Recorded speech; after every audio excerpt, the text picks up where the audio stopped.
Good evening, everyone. The meeting will come to order. Right. Okay.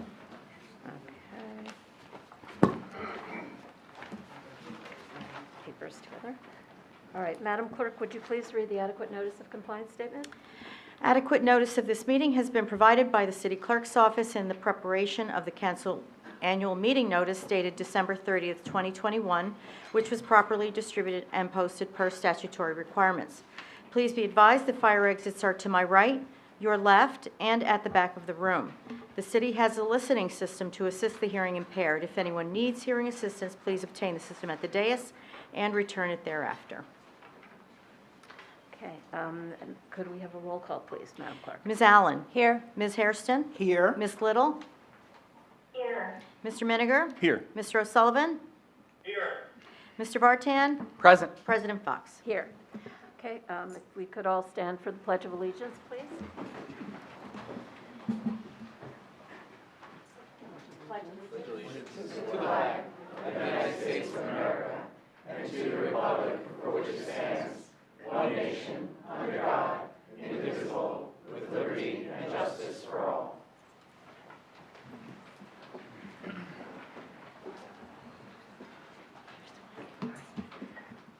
Madam Clerk, could you please read the notices regarding closed sessions and hearings and comments?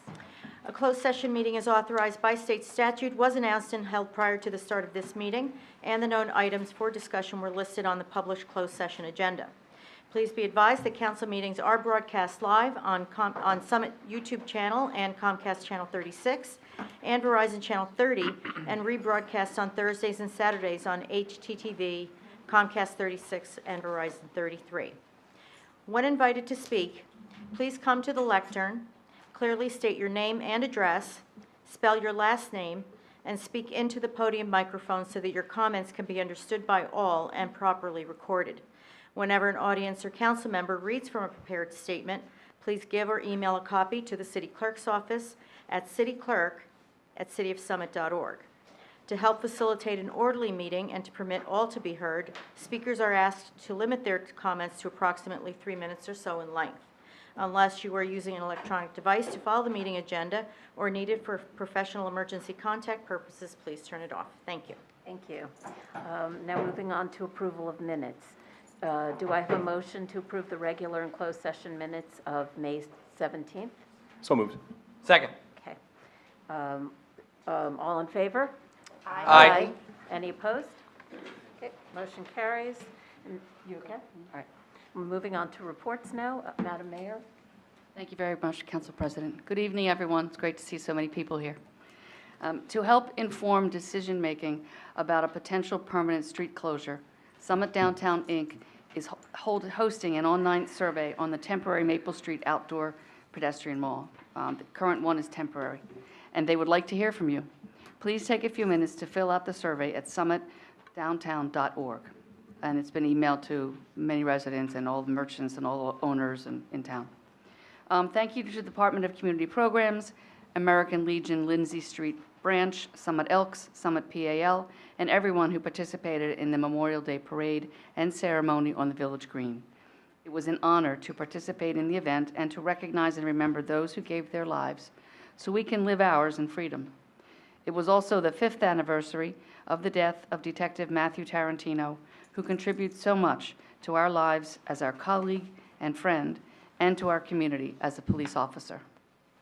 The Summit Police Department's 8th annual food drive is ongoing through Friday, June 3rd. The department is collecting canned food items and non-perishable goods to donate to Loaves and Fishes of St. Teresa's Church.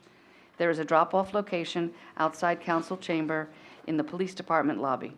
Information on additional drop-off locations is available on the city website at cityofsummit.org. Thank you. Thank you. And now on to the City Administrator for his report. Go ahead, Michael. Thank you, Council President. Good evening. Just 2 items. The summer hour schedule for city offices is effective now through Friday, September 2nd.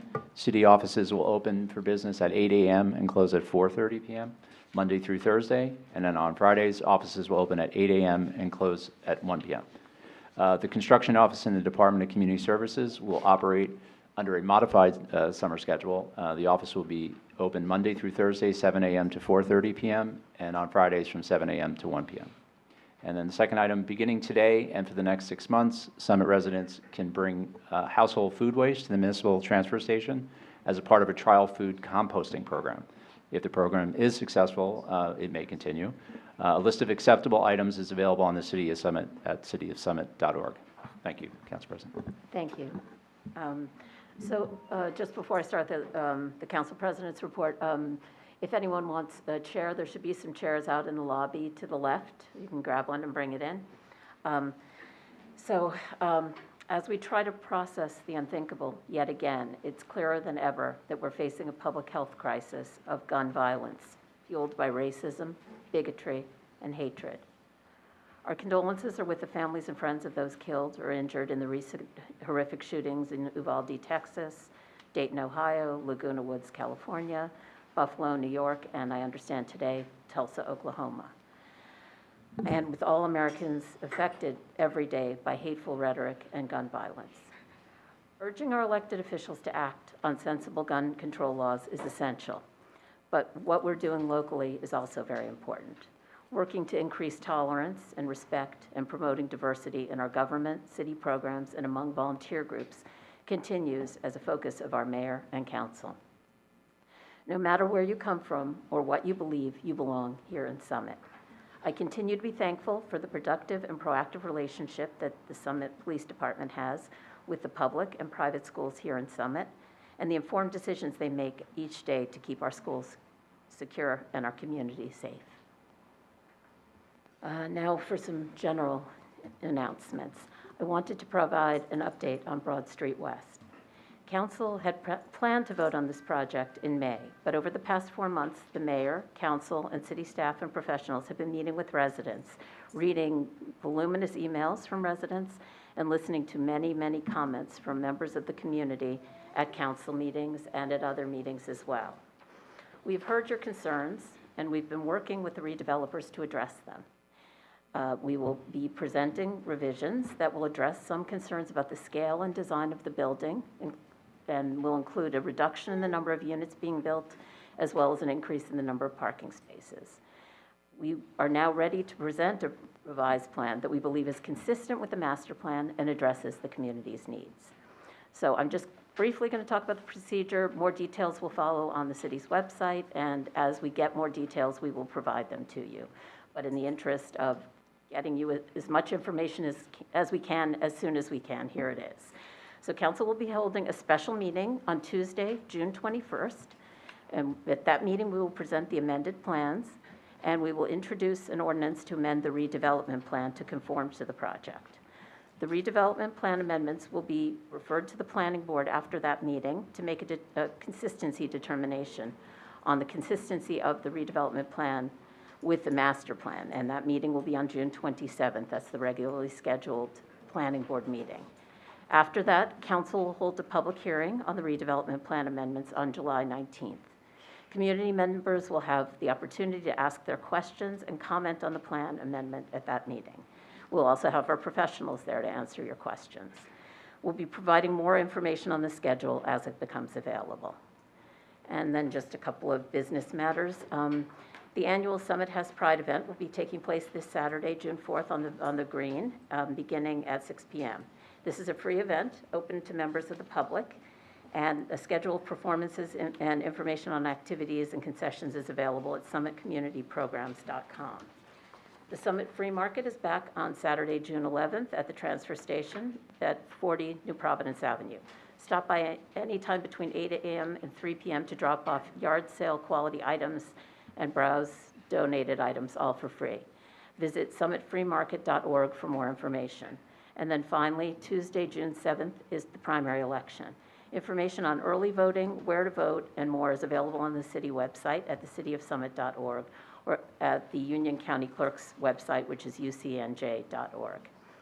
So with that, we will move on to public comment period.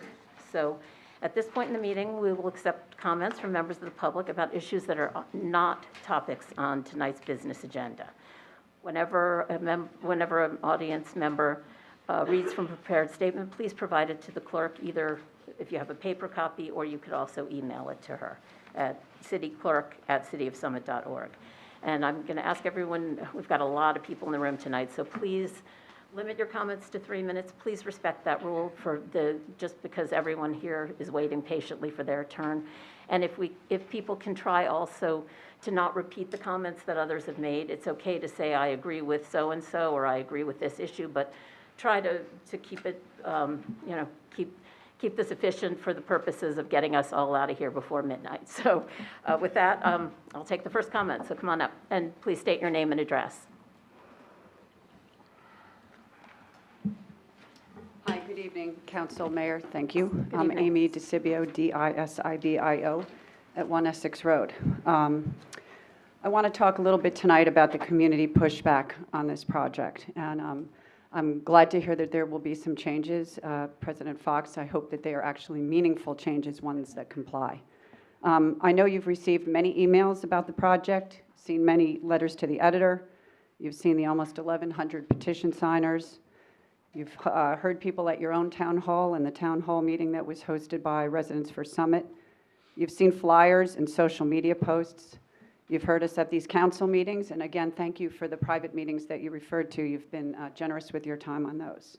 But I would say that the feedback for you guys has been overwhelmingly negative about this project.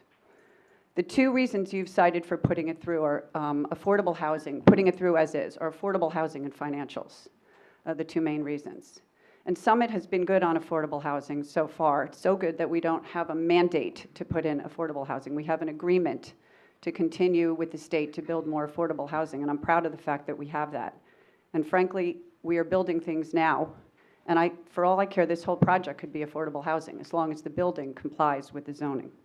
So I'm not really understanding that argument. Secondly are the financials. We've been told that we are in sort of financial straits and we really need to do this. But if that's the case, then I think you signaled to the community quite the opposite when you gave us a tax cut in the fall right before the election. I would say that would be irregular and not right.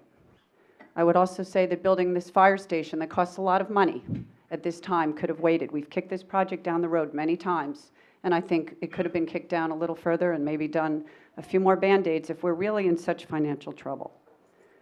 You guys appoint qualified people to sit on committees in this town, whether it's zoning, planning, the master plan committee, the redevelopment plan committee, and the steering committee for this project. And they put in a lot of time and a lot of effort, and those committees create the things that this council and mayor should uphold and use as the standard. You're the protectors of that. But who's going to want to serve on these committees now if you're going to just redline it and put through amendments that aren't really right? I think you should stick to the plan as they are. That's why they were set up. So I hope that some of you on this council will be brave and stand up. This should not be a partisan issue. This is not a political issue. This shouldn't be a political and partisan council. Somebody needs to stand up and be brave and do what's right for Summit. Thank you. Thank you.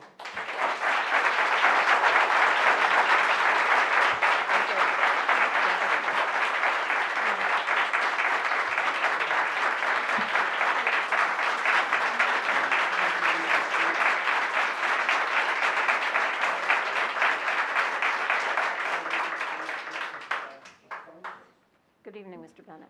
Good evening, Madam Council President. Good evening, members of council, Mayor Radist. I'm Jim Bennett, 38 Fairview Avenue. That's B-E-N-N-E-T-T. No business would dream of producing an income and expense statement that leaves off expenses. Yet, that's what the city has done with Broad Street West. The Powell presentation on April 5th, 2022 addressed only revenue. As we know, Broad Street West is not a rateable and will impact municipal school and school district costs.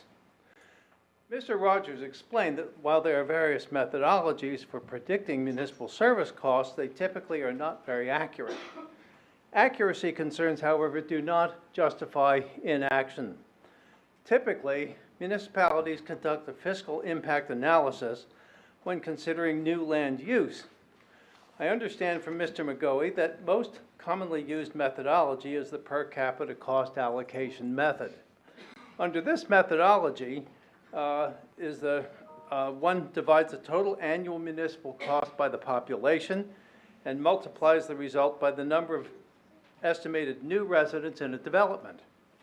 For education costs, divide the school system budget by the total enrollment and multiply the result by the estimated number of new public school students. The results may seem high for marginal purposes, but assuming excess capacity is imprudent. Starting with municipal costs, the total financial budget from page 2 of the 2022 municipal budget snapshot totals $64,227,162. Dividing that number by the estimated July 1, 2021 population of Summit, 22,526 according to the U.S. Census Bureau, results in a per capita amount of $2,851. The new residents that Broad Street West will add is 231, calculated according to a table I've presented to the city clerk. Under the per capita cost calculation, Broad Street West's additional demand for municipal services becomes $658,638. The education cost analysis begins with only the tax-financed portion of the school budget of $69,767,778 from the BOE notice of a March 28, 2022 meeting. Dividing that number by the gross enrollment of 3,906 students results in a per capita amount of $17,862. Taking your figure of 24 additional students from the school system, which for reasons I previously indicated I think is low, the additional annual demand for educational services that Broad Street West generates is $428,621. Ring those two items up, and the annual cost to the city from this new development becomes $1,087,318. At the March 1st, 2022 council meeting, Dr. Powell estimated that the project's pilot would bring in an average of $600,000 per year, of which $100,000 would repay the redevelopment area bond. Therefore, even if the project brought in $800,000 per year and we disregarded the RAB, the city would still be in a deficit position from Broad Street West. The one-time $8 million sales proceeds from the land do not compensate the recurring loss. From a financial viewpoint, we would be better off raising the old fire headquarters and planting grass, or maybe a pocket park, and returning the Cedar Street office building to the private sector, putting it back on the tax rolls as a rateable. I'm not suggesting we do that, but if the L&M Toll Brothers proposal is a financial loser for the city, it may be prudent to consider scaling back. Thank you. Thank you, Mr. Bennett.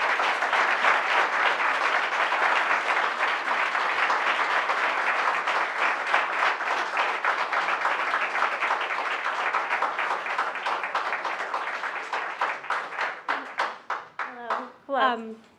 Good evening, Council and Mayor Radist. My name is Natalia Christensen-Landers.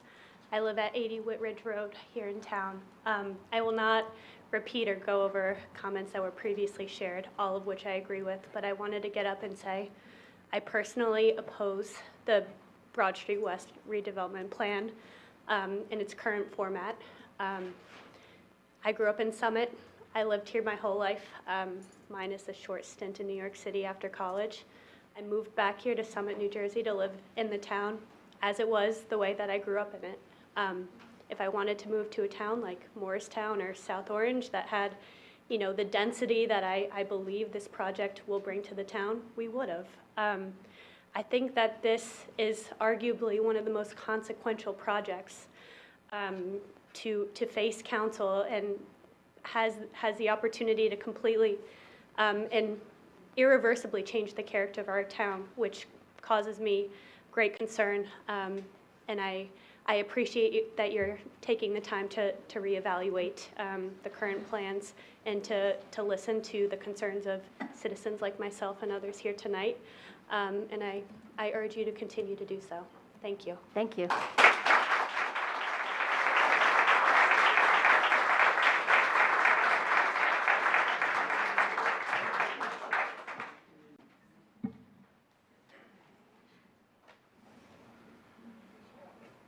My name is Linda Wamsley, Wamsley, at 17 Mealy Place.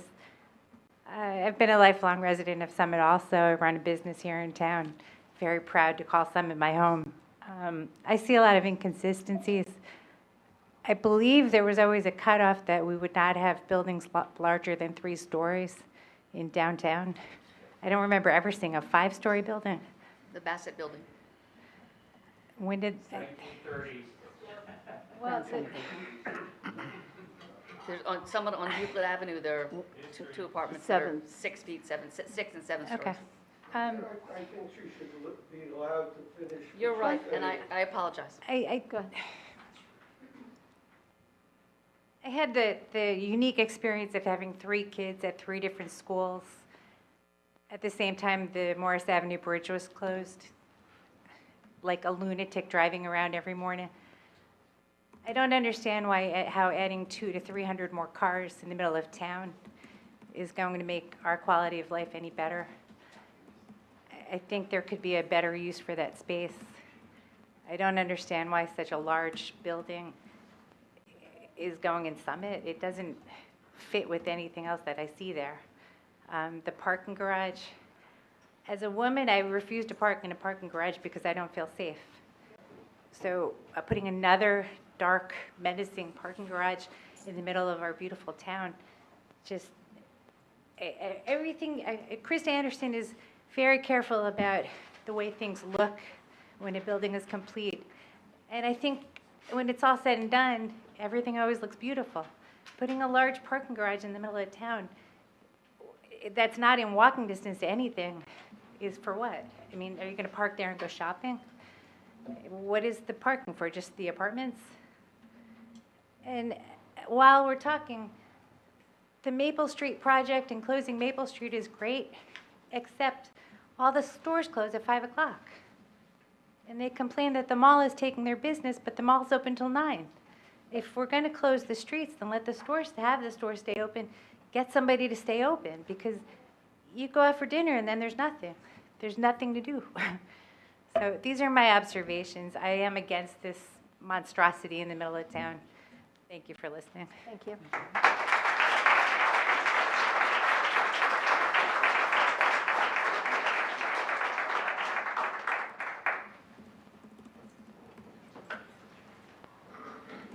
Good evening.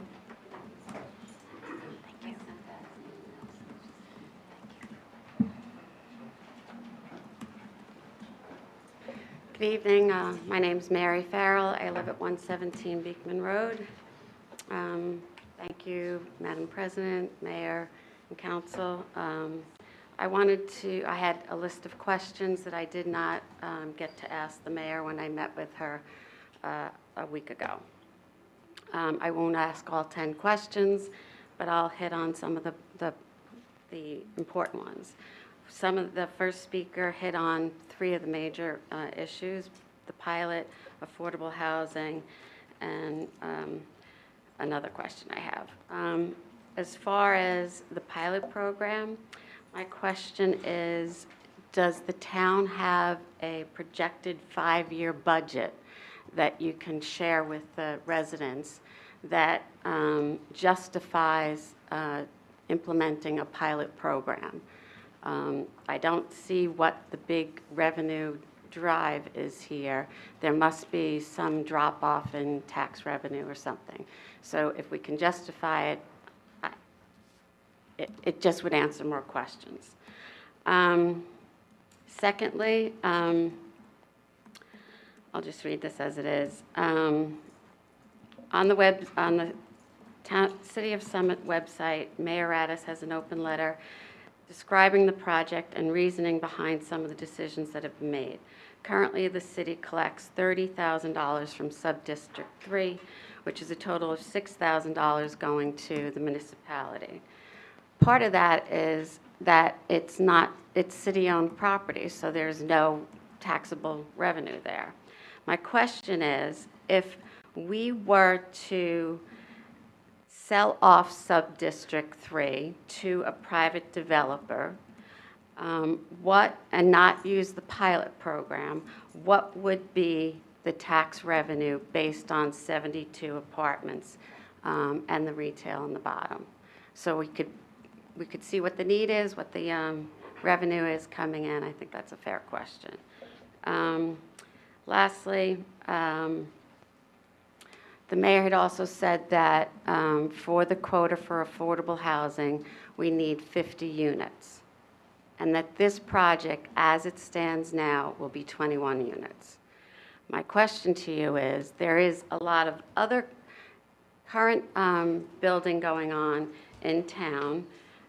Just in my very unofficial survey, there's the Italian American Hall, there's the building going behind the monastery, the condos on Springfield Avenue, Summit Crossing, Sunrise Assisted Living. All of those have affordable housing units in that already. And my question is, what is the penalty if we fall short of that 50 units? Is there a penalty from the state? And what if we get to 40? What's the difference? And then the last question is, I had spoken, when I had my conversation with the mayor, I had said that I didn't think Toll Brothers was a viable construction company, and the reasoning is, I would like to know what the status is, if anybody here on council knows the status of pending litigation that the company has with a number of units, projects that they completed. There were $1.5 million units that are uninhabitable. Thank you for your time. Thank you.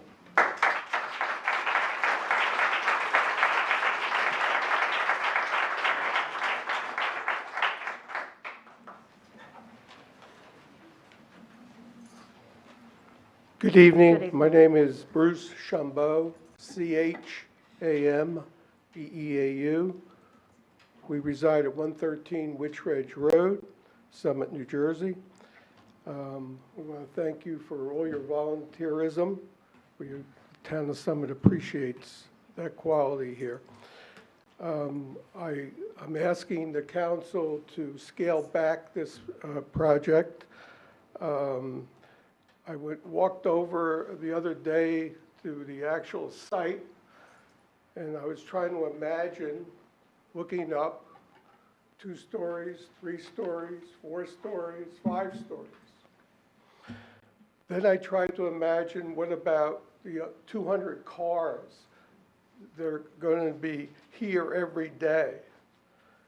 And then I'm trying to imagine 300, 400 people on this little plot of land. And I just think that it's way oversized. I do want to add that Milburn is presently erecting apartments, rental apartments, 1.5 miles from here for 270 rental units. Springfield, also 1.5 miles from this site, is erecting 140 rental units. And we're going to add to it at least another 140 rental units. So I just want to bring this to everyone's attention. I would hope the council would reconsider and stand up for this town. Once it's in place, it'll be there forever. This is in the heart of town. This isn't on the outskirts. This is the lifeblood of this town.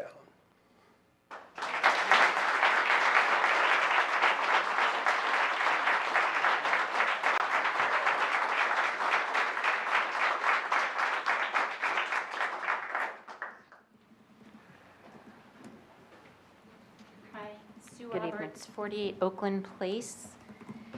I just wanted to comment, I agree with everything that's been said here, and I know that I've been up here a few times saying that I think the building is too large, too dense.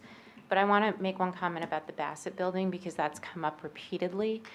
And after looking into that, the Bassett Building, yes, is 5 stories tall. However, it's only 56 feet tall, which is 10 feet less than the current proposed building at BSW. Also, the Bassett Building is only 105 feet long. This project that we're talking about is 480 feet long. So I ask that everyone stop please comparing it to the Bassett Building. It's not even close. That's it. Thank you. Thank you.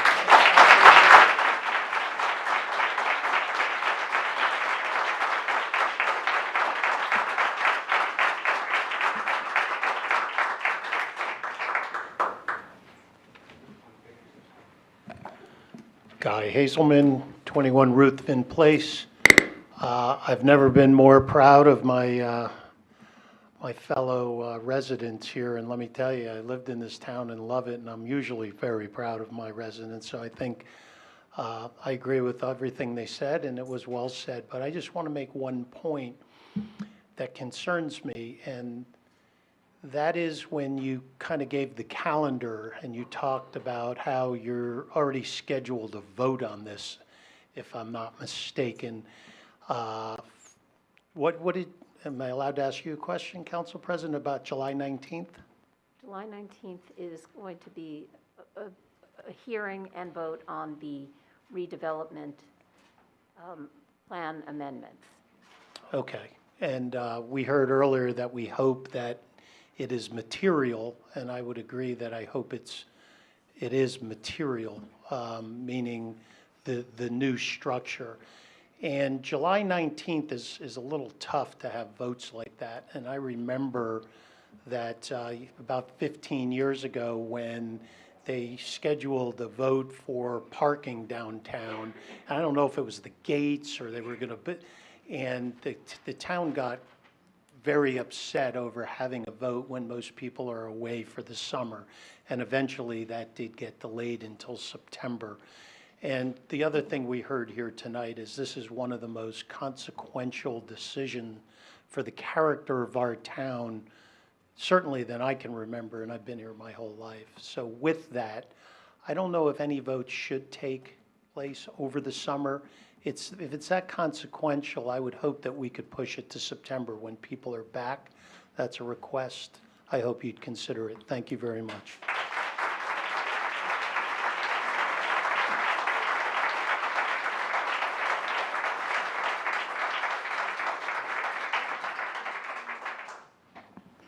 Hi, my name's Tom Janis. I live at 40 Plymouth Road in Summit.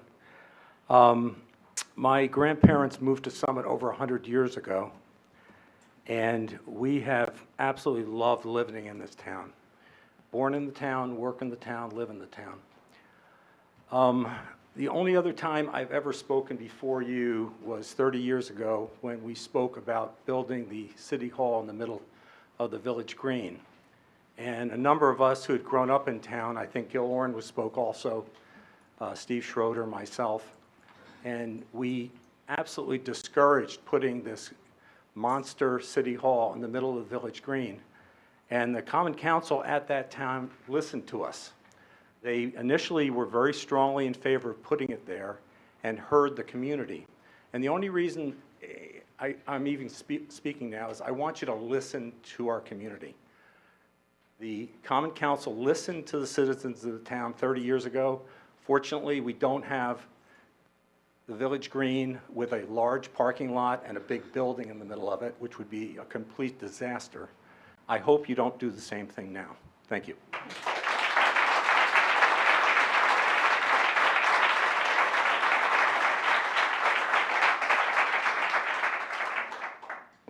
Good evening. Good evening. Robert Rubino, 84 Prospect Hill Avenue, former councilman and council president. Council members, mayor, thank you for all the work you've done. I know it's a lot of hours put into all the work you do on council, but big projects like this. To the gentleman who just spoke about listening to the concerns of the citizens and everybody who comes forth on this project, about 7 years ago, when I was sitting in your seat, Councilwoman Fox, we had a parking deck project that was kind kind of handled it in a similar way, lots of community meetings. A lot of folks came to us saying we need more parking downtown, and the idea of putting up a parking deck on one of the lots on DeForest came to a vote. And there was a lot of back and forth, but the community had asked for parking, but the community had also asked to pay attention to the integrity of the downtown and what that might do.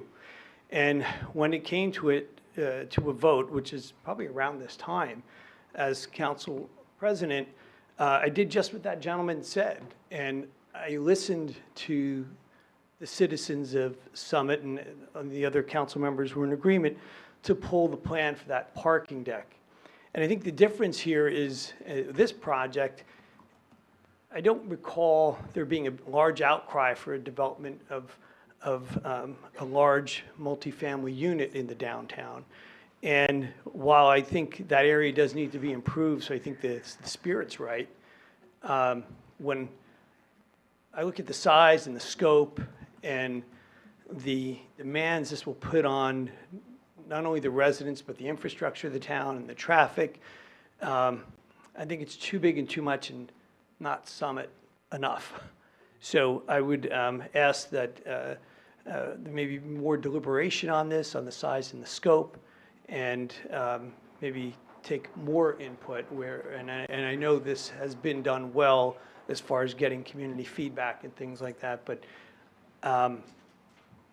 my mom used to say measure twice and cut once, and I think here we measure 3 or 4 times and cut once, because I think the project's that important and in my view probably too big in scale and scope. So I thank you for your consideration. Again, thank you for all the work you guys do out there in council.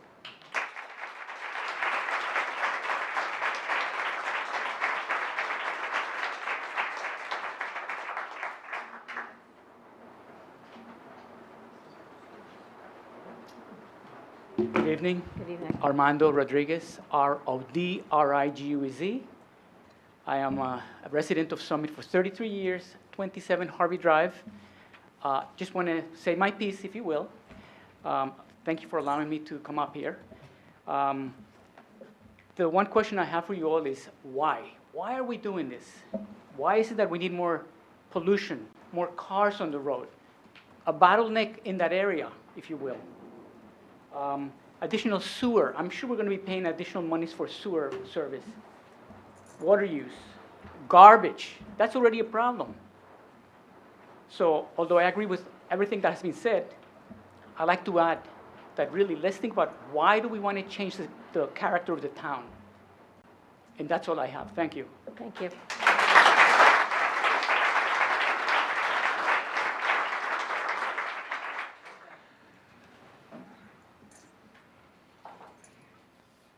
Hi, Allison Chifo, 34 Laurel Avenue. On May 3rd, I spoke in front of this council asking when we would have a city town hall that you would host and let us speak. More than the 3 minutes that has been allowed. President Fox, you said that we're waiting for some information back from the developer.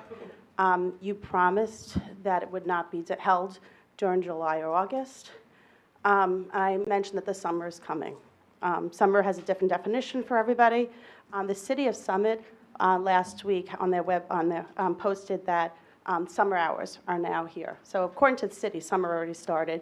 Your summer hours started this past week. So in your view, summer is here. Summer is not a time to have any sort of vote.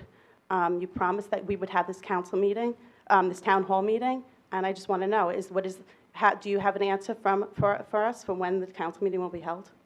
The town hall meeting will be held?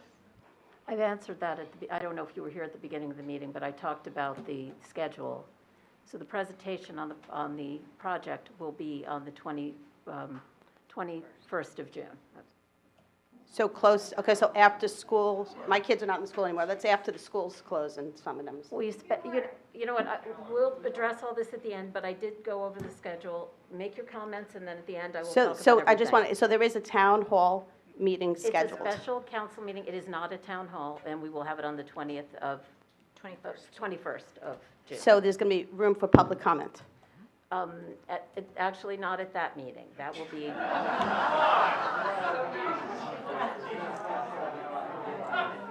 there's a public comment period, but not on that topic. We'll have a presentation and then an opportunity to ask comments later at the next meeting. And when will that meeting be? The last time, when I was here, you said that you were waiting for information back from the developer, and you couldn't put it, it's not on the schedule yet. You promised it wasn't July or August. It's June. We have a couple more weeks left of June. So is this meeting going to be scheduled, the town hall meeting going to be scheduled in September? No, it was going to be scheduled. I went through the schedule. We have taken comments from the public. We've incorporated those comments. We've spent the last 4 months back and forth with the public, hearing comments from the residents and incorporating those. So this is not like something we've sprung on You you. promised us a town hall meeting. I never okay? promised that. You promised us a town hall meeting. Okay, You promised you know it was what? gonna- I'm not getting into back and forth. Make your comments, we'll go, and I will Well, address just it for the after. record, you promised a town hall meeting, everybody else agrees, and you have fallen back on your promise, okay? You said not July, not August, and now you're sitting there, now we're not going to have one at all. Just for the record, you promised, and you're breaking your promise.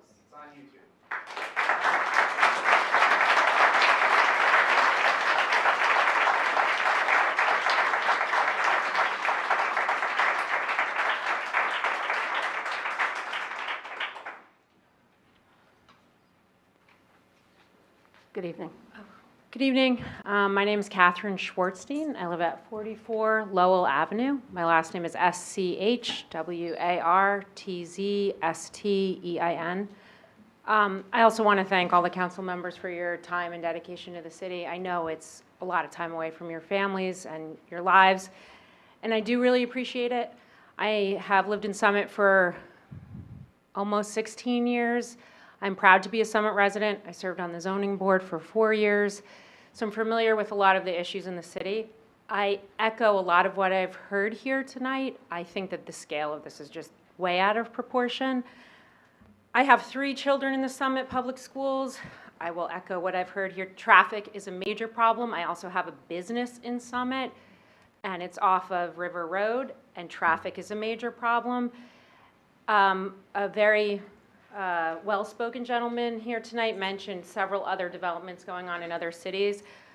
I am not as educated on all of those, but I do know that there's also a development going on in Chatham, and that seems like it's going to feed right onto River Road and right into our traffic patterns as well.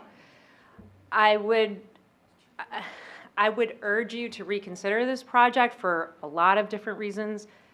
The influx of people to the schools, the traffic, the sewer problems. I don't know if you're aware, but if there's a heavy rain on West End Avenue, their sewer backs up. Not the water going into other things, sewers backing up into people's houses. We're dealing with sewer systems that are 100 years old, and I do think these are things you need to consider when you're trying to have a project of this scale.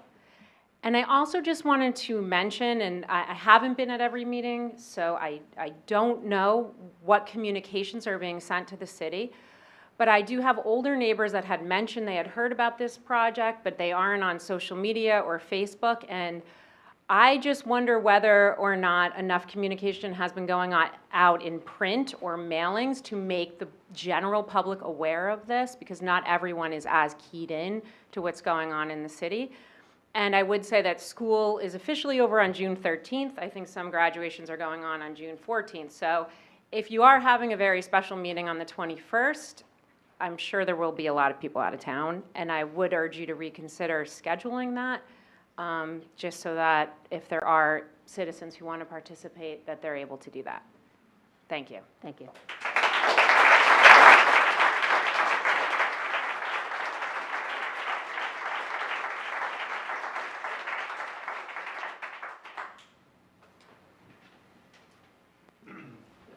Good evening, Don Nelson, 20 Plain Street. Good evening. One thing that caught me off guard tonight was when we talked about there's going to be a change of the plan for the building, and then we were going to change the development plan to meet the new design. Did I catch that right? Mm-hmm. So we can make plans, we can develop a building, then change the plans to meet the building? I can't do that when I develop my own property. So I don't understand how that would work. We had a committee that went through a long process to come up with what we have now. Some reason we went beyond that, so now we're gonna change the plan to meet that or meet something in between. I don't get how that works, at least in my world. I'm a pretty simple guy. So, if you could address that, and additionally, I agree with what everyone said about, summer's here, school's getting out, colleges, kids are graduating from college, people are going away. I know people's lives shouldn't get in the way of business, but it does. So it would wholeheartedly benefit you all to wait till the fall, to have the meeting, have a town hall meeting. I think, you talked about including people and everything. That's a perfect way to do it. Wait till September, have a town hall meeting, get everybody on board, include it, have it at the high school, in the auditorium, in the gym, have it at the junior high. Get everybody there, invite as many people as you can, get consensus about what wants to be done. I know we did that years ago, but a lot of time has passed and people have forgotten, and now we have this 5-story monstrosity that's going to be in the center of town. In my opinion, not a good idea. Thank you very much.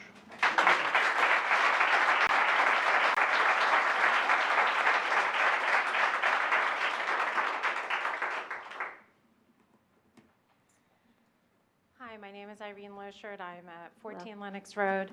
And as you know, I've been coming to these meetings for months, speaking out against this project. The room keeps getting fuller every time you have a meeting. I'm wondering, are there people who come and tell you that they really want this project the way that it is? If they don't come here, I haven't met anybody in town who likes this project. My question is, where do you get your information?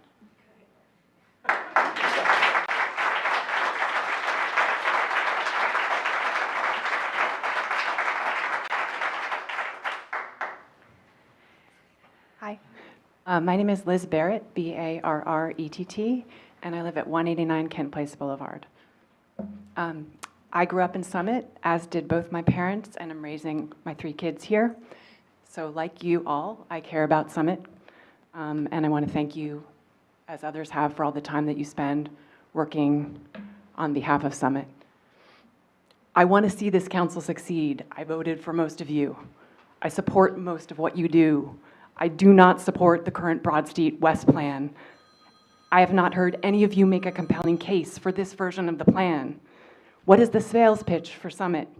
Why is a 5-story building, a building that's longer than 1.5 football fields, why is that what Summit needs on this central piece of land that's so close to the middle school and already clogged with so much dangerous traffic? Anecdotally, as was just said, I haven't met a single person who likes this version of the plan. What is the case for this hulking, visually overwhelming building? While you see the same faces at council meetings speaking out against this plan, and you may see the same familiar names hashing it out on Facebook, the fact is that well over 1,000 Summit residents have signed a petition registering their opposition to this version of the plan. And I am sure that number would be even bigger, much bigger, if more residents actually knew about it. There are many, many who don't. Summit doesn't like this version of the plan because it's not right for Summit. Please do not rush forward with this version of the building and make this your legacy. It would be a colossal and permanent mistake.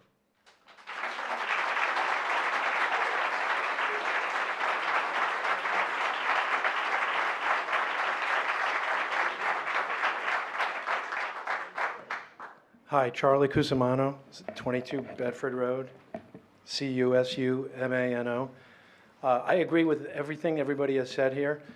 And the one thing that has struck me along this whole process is that there's nobody really selling this. So she said, where's the sales pitch?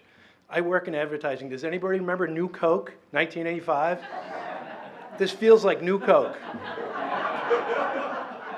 It just feels like a disaster waiting to happen, and you don't see it for some reason. It's too big, there's not enough parking, and I applaud all your efforts and hard work, and I hope that this new plan addresses a lot of those things. But I just know nobody's selling it. Who's selling it? There's nobody out there going, wow, this is going to be great. It's going to rejuvenate the town. It's going to do all these things. It's going to do A, B, C, or D. I don't see anybody doing that. That speaks volumes to me that there's nobody out there selling this. And that's all I have to say. Thank you.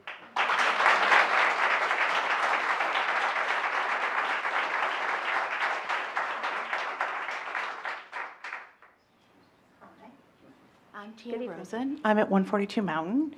I did not expect to speak tonight. I spoke last month. I only got up because a couple people said, I don't know anyone who is in support of it. I am in support of it. I do like it. Oh, Speak into the can you hear? microphone. Yeah, thanks. I'm supposed to speak here. Yeah.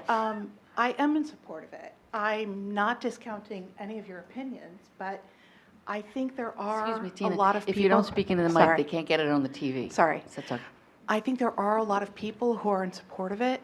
They are just not as passionate as some of the people who have challenges with it.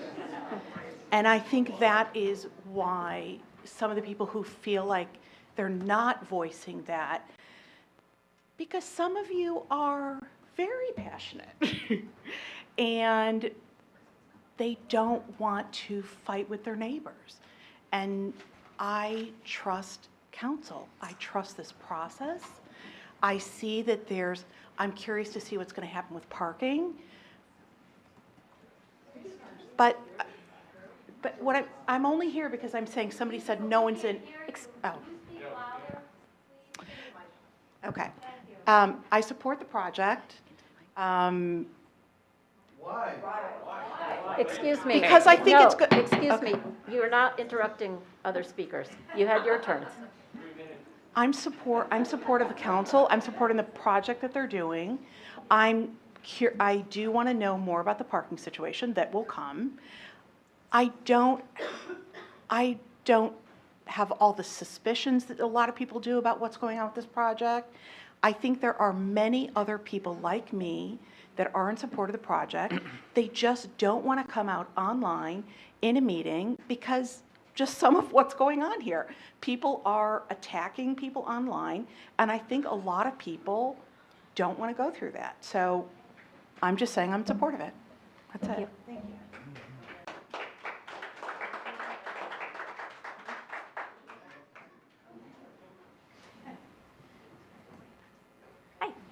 I'm Amy McGuire. I'm going to Hello. spell them both. A-I-M-E-E. McGuire, M-C-G-U-I-R-E. I live at 156 Beechwood Road. I just, kind of on the lines of what Charlie had said a second ago, I want you guys to think about the 80s. Like, you made those choices in the 80s that were really bad. You had big hair, you had a mullet, or you just, you had some bad choices, right? And then maybe when you got older, you bought a house and you bought a piece of furniture and you spent a lot of money on it. And you look back and you're like, why did I buy that? You're about to make a decision for 22,000 people. 1,100 don't like it. That's pretty small, right? That's like, what is that? A small amount of that, right? But that's 1,100 people you're making that decision for too. I want you to really think about its size. It's hard for people to visualize that. I'm an interior designer by trade. My expertise is space planning. It is way too big, way too big. The design of the building is not in keeping with the design of Summit, the traditional look of this town, which is why all these people moved here. There needs to be more time. You need to really think about it. Get a building that's not a cookie cutter building. They're building one exactly like the one you presented in Morristown right now. It's 6 stories, but you get the vibe. It's very big, very big. Ground floor has the same retail type of scenario, and then apartment buildings above with the reset on the top floor, the 6th floor. It's exactly the same. So my point is just give it a minute. Wait through the summer so that everybody can come say their piece. We want to hear you say your piece, what you really, really think about it. Because once that thing's built, there's no going back. And that's going to fall on all of you guys. All this town is going to look back and wonder, why did they build that? It doesn't fit. It's too big. And you can't redo it. You can't tear it down and start over. It's way too expensive. So that's just my opinion. I'm not in favor of the project. One thing I'm really happy about, though, is that you guys picked a new vendor for the recycling program. I'm really happy about that because our streets were littered with boxes after the recycling day. Thank you.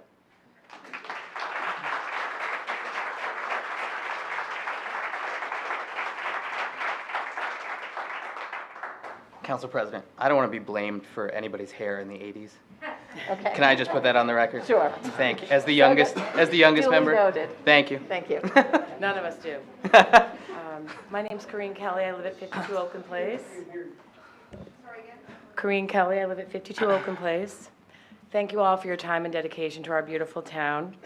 I'm here tonight to voice my concern over the size and scale of Broad Street West. It doesn't seem to fit the character of downtown Summit. Also, the lack of parking and green technology is concerning. In my opinion, we should be implementing solar and green technology to offset the energy, waste, and water that this building will impact. Bike racks and native plantings are a start, but seem insubstantial on their own. Also, while it's good news to hear that affordable and workforce housing will be incorporated, I believe that this building will be primarily filled with young families landing temporarily to secure placement of their children in the Summit schools until they can find more permanent housing, not downsizing seniors. I think anybody that's familiar with Summit would have this concern. Also, I second the woman who spoke earlier about parking garages. I do not park in parking garages. And also, when I look to go shopping, I always start in Summit. I give it 10 minutes, and if I can't find a spot, I go to New Providence or Chatham or somewhere else. And that happens often. Thank you very much. Thank you.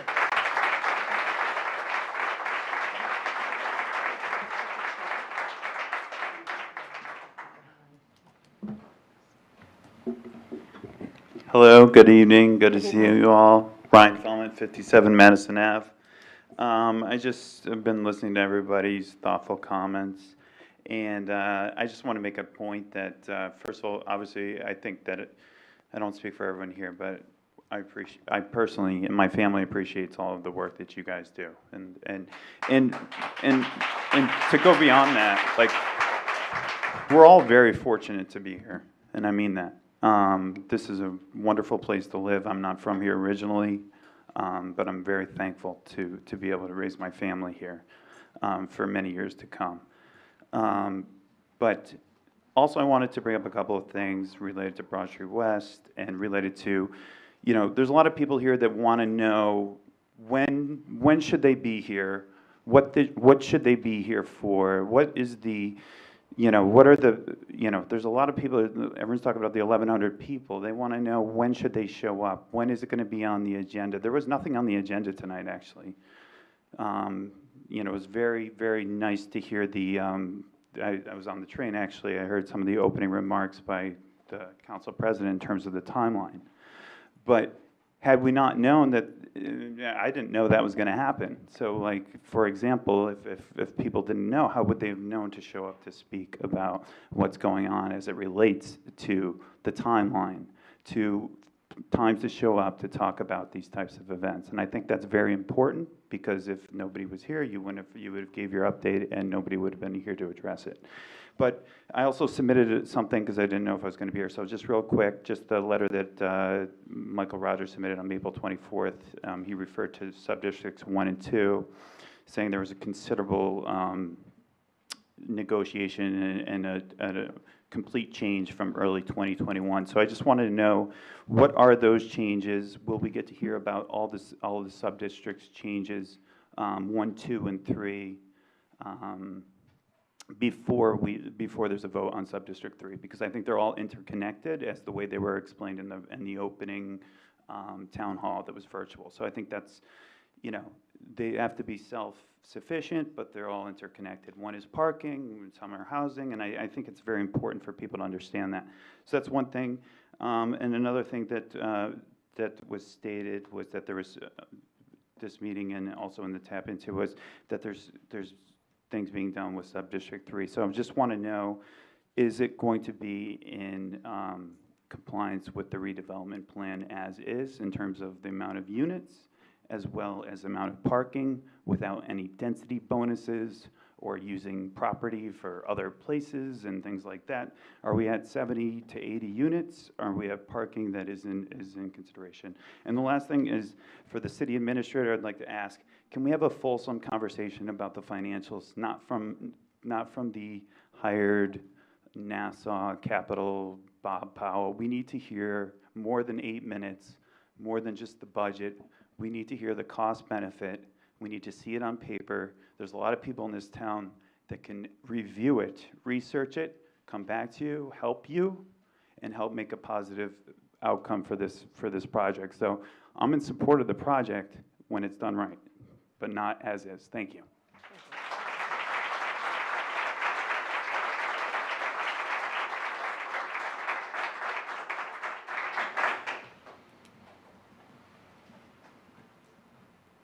Good evening. Hi, good evening. I'm Teresa McGoey, 113 Woodland Avenue. You know my husband, Kevin McGoey. Need to put my glasses on. So I'm sure you can guess that I am also against the size and magnitude of the building in Subdistrict 3 at the Broad Street West redevelopment plan. I am against this current plan, not because I'm supporting my husband, but because of the facts that he has presented time and time again. First, the building is not in accordance to the master plan. The master plan, which has been around for decades and worked on through a bipartisan effort by past councils and numerous volunteers, one being Kevin, has been completely ignored in this building plan. What gives the council the right to have a complete disregard for the master plan? You have responded in previous meetings that it is in accordance to the master plan, but I've yet to see any detailed information from council that supports that response. And please don't send me to the facts page. It's not there. He's looked, I don't see it. Second, the numbers for this project just don't add up. There really doesn't seem to be significant financial gain, if any, when compared to a regular tax property. To the City of Summit, perhaps it's good for the municipal budget, but for a city as a whole, including both municipal and the Board of Education, it doesn't make sense. Council needs to look at the whole picture here. I will spare you the details of the numbers, but I'm sure Kevin will be happy to go over them with you again. Third, as council, you're here to listen to the concerns of Summit and not make overruling decisions on our behalf. 1,100 people and counting have signed the petition. That should be enough to cause pause in the process. When others learn about the project, and yes, unfortunately, people are still learning about this project, they are not on board. Take the time to listen. To be clear, no one I know is against a building in this location. It should adhere to the master plan and make financial sense to the town as a whole. My request is slow the process down and listen to the residents. Thank you.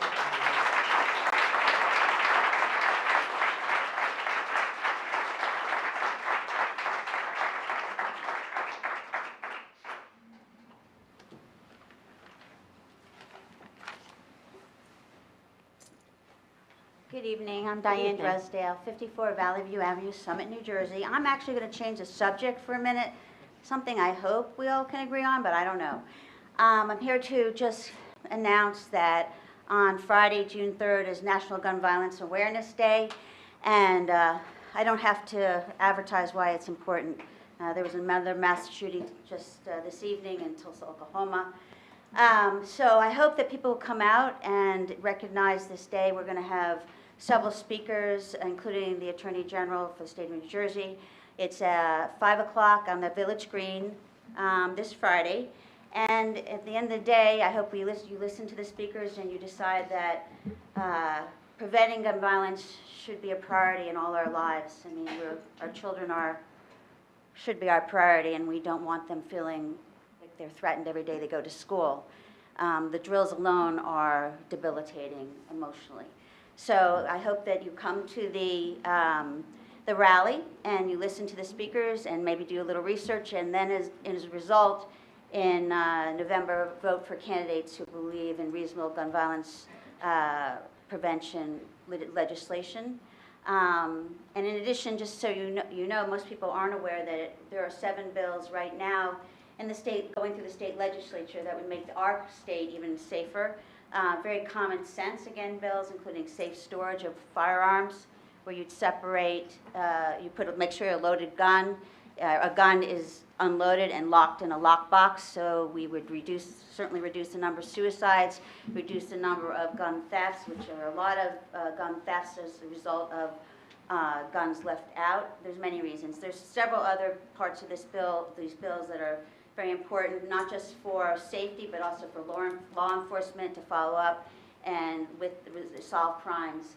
So I hope people will come to the rally. I hope people will listen. I hope people will do their own research, and I hope people will vote in favor of gun violence prevention candidates in the fall. As far as, I'll make one quick comment. on Broad Street West in Northern. I'm not going to tell you that I'm 100% behind it. I, like everybody else, have same concerns. I do believe that it's critically important that everybody be respectful of our elected officials and respect how much work and effort they put in. And I think that some people are not hearing that our officials have listened to you, that they have put off finalizing decisions, that they're purposely, taking your comments, and as I understand it, and I gather there's legal reasons why we can't hear today. There have been comments, your comments and your concerns have been incorporated in new amendments. That's my understanding from what our council president has said. So contrary to what I'm getting the vibe in the room, our council members are listening to you. They respect you. They want this town to be the best it can be. We do have financial concerns. Everybody's got to wake up to that because you don't want your taxes to go up. But we also want the character of the town to remain beautiful. We don't want huge buildings. I don't think anyone in council wants huge monolithic buildings. They're working as hard as they can to come up with a reasonable compromise, and they're listening to you, okay? That's all I want to say. Thank you. Thank you.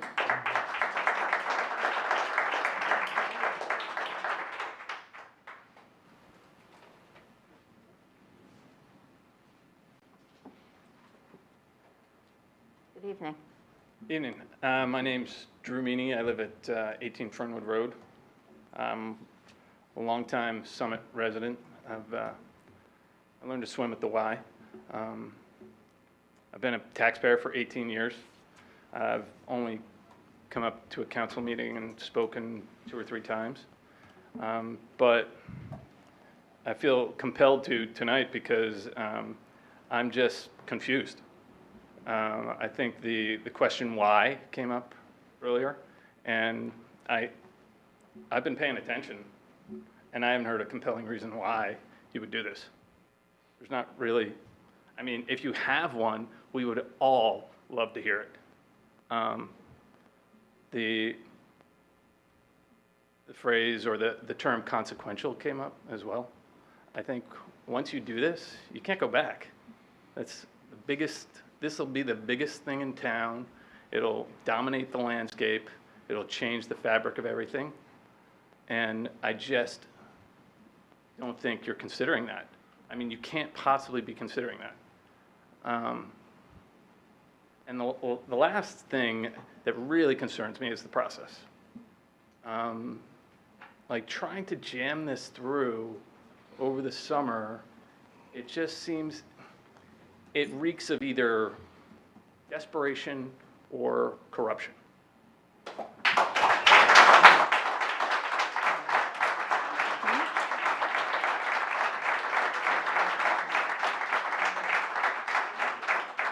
Can I just say really quickly, it's nice to hear everybody say thank you and for your hard work and your many hours. But to allege potential corruption is beyond the pale.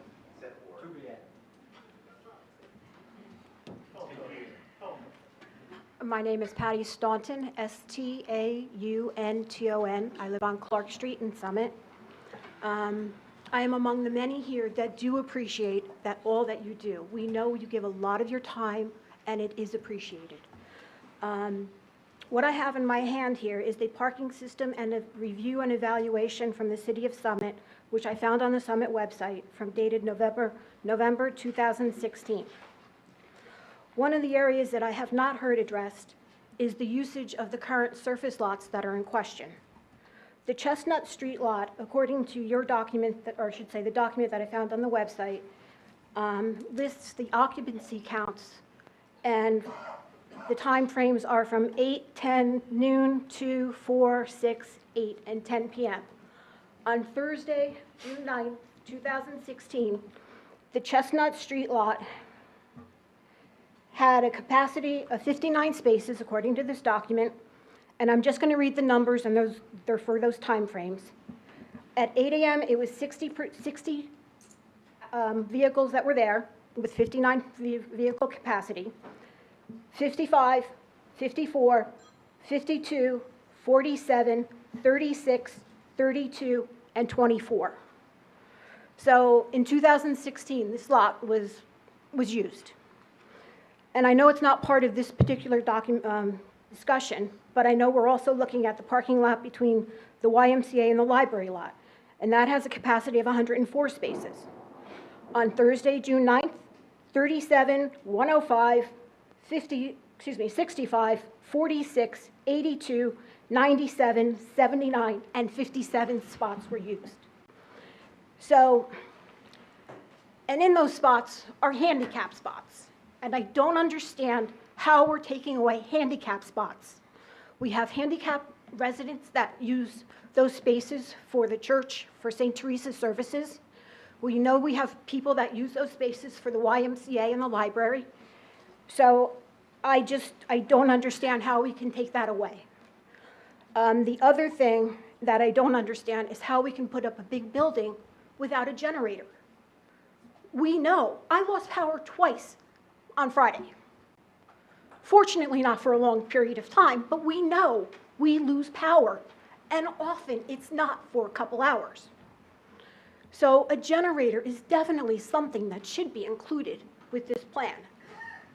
So thank you for your time. Thank you.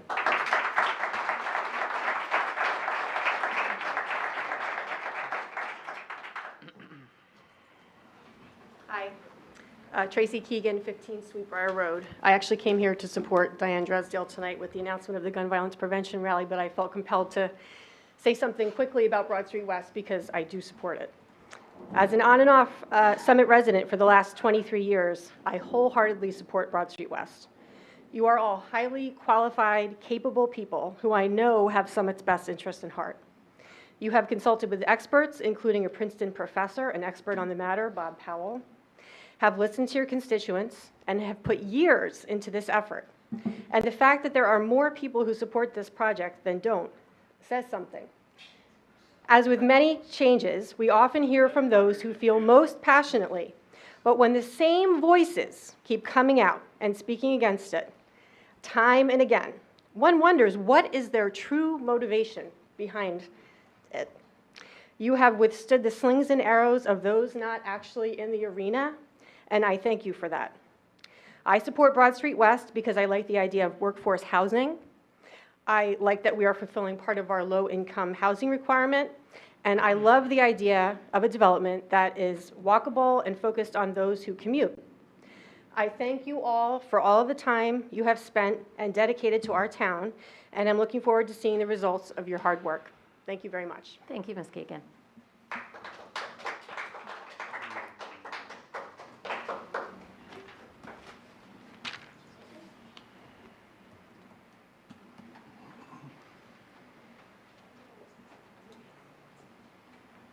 Hi, thank you for your time. My name is Liz Royden, R-O-Y-D-E-N. I'm at 12 Sayre Street, and I'm just so passionate about not going ahead with this project. I only heard about it because of Allison.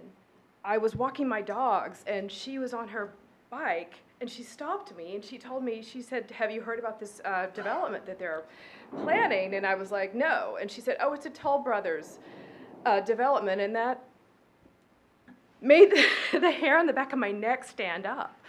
Because when I think of Summit, I'm not originally from here. I'm from Kentucky. I moved to New York City when I was in my early 20s, and I've only been here for 13 years. When I think of, I mean, I have a visceral reaction. When I think of Summit, I think it's so sweet, it's beautiful suburban tree-lined streets, it's absolutely gorgeous. And then I think of Hoboken, and then I think of Jersey City, and what do I think? Toll Brothers development. And it's just not with the character that Summit, you know, I'm so upset right now. I studied architecture, and I don't have all the answers, but please give it another year. It's not going to kill anybody.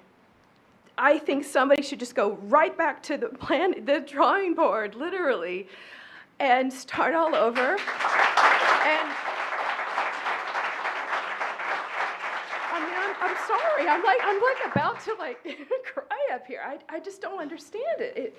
It boggles my mind. And I'm just asking you guys to just please step back and give it some more time. I'm on social media all the time, and I didn't even know about this until somebody, Allison, came by and just said, hey, here's a flyer. And, and thank you for your time. I do appreciate it, but just please, just give it more time. Thank you.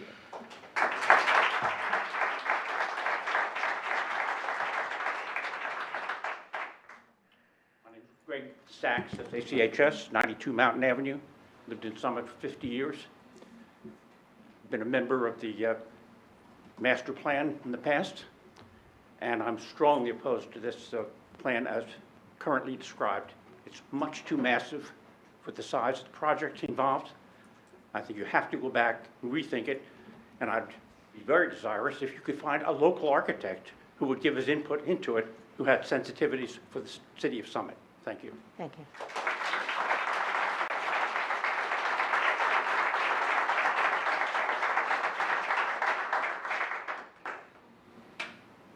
Are there any other comments? I don't have anything in writing. But I do have 4 points. It's not going to take 3 minutes. Okay. First of all, some people, I'm definitely in with the majority here tonight. And some people have said, where were you when this was discussed on Zoom? Well, that's part of the problem. When the pandemic was here, there wasn't a lot of discussion. You may have had a lot of discussion for all the time you spent, but you have to realize that people were not tuned in. They weren't here at meetings like tonight. Number two, why is it so big? Does it have to pay for the firehouse? I hope not. The firehouse should stand on its own, and like any other project, and not, we have to have it this, so we can pay the 12, now 15 million for the firehouse. That's not a good, I understand, but yeah, a lot of people think that, and so I'm putting that out. Number three, this is not one project, District 3. It's 3. One is a no-starter. Housing on the parking lot between the Y and the library is not going to happen. It's not going to happen.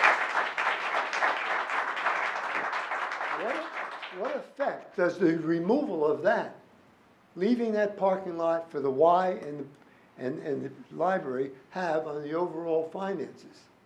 And finally, I understand what you're saying. I've been to a lot of council meetings over the years. Why are you saying the same thing over and over and over again? Because you got to get it.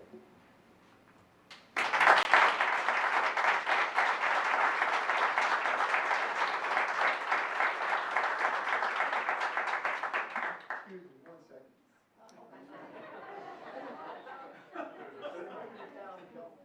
I'm Gil Oren. Thank you.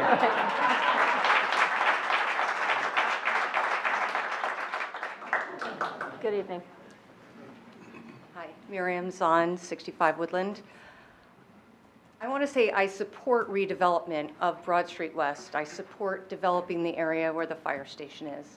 I think most of the people here probably support putting something there. And I think what I am concerned about is the scale, as what it sounds like a lot of people are. So I started looking. I said, I don't know if any of the council members here have actually gone by a 480-foot building that's 5 stories tall to know what it feels like to be next to that building. So I started looking at what in Summit do we have that's 480 feet? What do we have that's close to it?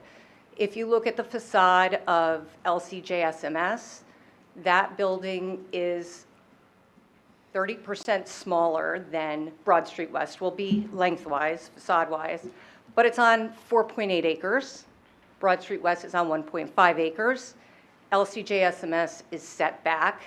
So I think this is a question of scale. It's not a question of whether to build something here. It's about what's the right thing. And I think we probably need to hit the pause button, reset, and say, what is right here? Can we actually go and look at a 480-foot long building, 5 stories high, and say, is this right for Summit before we go ahead and push this through? Thank you. Thank you.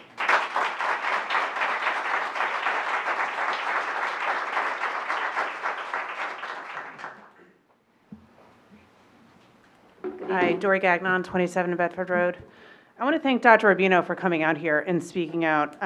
What he said meant a lot about pausing on that parking garage. I think I was one of the people that came and probably spoke, which I didn't come to many meetings back then, but I seem to be here every single council meeting. I also want to bring to light at the Board of Ed meeting that I attended, which I want to thank the Board of Ed for having an open dialogue. It was really important to be able to talk to them, and they were really receptive to the residents' concerns, so I want to thank them. I also was brought to light that they hired a demographer to study the children coming into the schools because there's 22 increase enrollment in kindergarten. And with the possible recession happening, kids might not be going into private schools, and with the only 24 children that are going to be in Broad Street West 3, there's a concern that there's going to be too many kids in the school system. So this $37 million bond that they're going to be doing, and a lot of people in the audience might not even be aware of this, they're going to be coming into council, and the vote's going to be in July. So there's a lot of things that are happening within the city of Summit that people might not even be aware of, and there's too much happening right now. And so what I'm coming to say is we need to put a pause on a lot of things. SDI sent out a survey yesterday about the Maple Street closure for permanent good, which is going to cause a lot more traffic if that happens. So people need to check their mailboxes and emails to do that survey. So that's something that's happening. And this Board of Ed coming to council and having this proposal, if there's enough classrooms to handle maybe an influx of kids with Broad Street West, I think it's a big concern in all the overdevelopment happening in Summit, or redevelopment, I should say, happening in Summit. And also PSE&G, they told me it's going to take 2 years with all the road closures within Summit. A lot of people are navigating around their streets, rerouted to get to home. That's a big concern too. If Broad Street West is going to happen, Maple Street is closed, and I can't even get down Woodland to get to my home. So how is that going to all work? I think there's so many projects going on right now that people aren't aware that it's really impacting, and there's just too much happening, and there's not enough information going out to the residents. Like Allison's friend said, she didn't know about it until she was handed a flyer. I think the city has to hand out information. Having a public meeting, a special meeting now it's called, after school is out, people aren't here.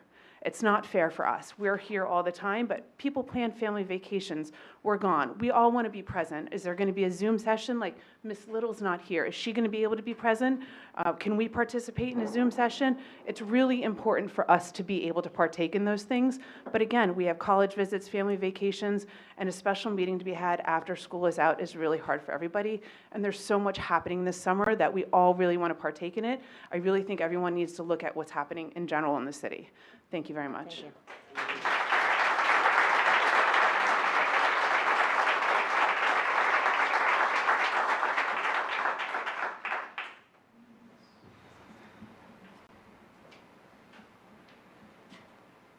Good evening, Beth Welsh, 129 Blackburn Road, Summit, New Jersey. Almost born and raised here, came here when I was 2. I do want to echo what I've heard over and over again. We really do thank you for all the time and trouble and thought you put into all of this. And I know, this will be a legacy item. So it's really, I know it's really weighing on you all. But I just want to switch the subject just a little bit, because as I read the documents, it sounds like when we pick a developer for whatever gets built on Broad Street, that developer then rolls forward for everything. And I would just suggest, because what I do professionally is manage property, that I might just suggest that if you do something with somebody, you leave it open as to whether or not you're going to pick them up for the next projects. Because if you find that you're disappointed and you're committed to them through the documents you sign, that could end up being another problem. So I would just, as I read the documents, it sounds like once somebody's designated, they get all of it. So I just would suggest to think about that too, that if you're going to be redoing the documents, make sure you have an ability to switch developers. If you're not satisfied with their work, or the way they work with you. They make a traffic nightmare and they don't comply with what they promised to do, all that kind of stuff. You want to make sure you can, you know, look out for the best for all of us. Thank you, because I know you do. I know you really do. Thank you.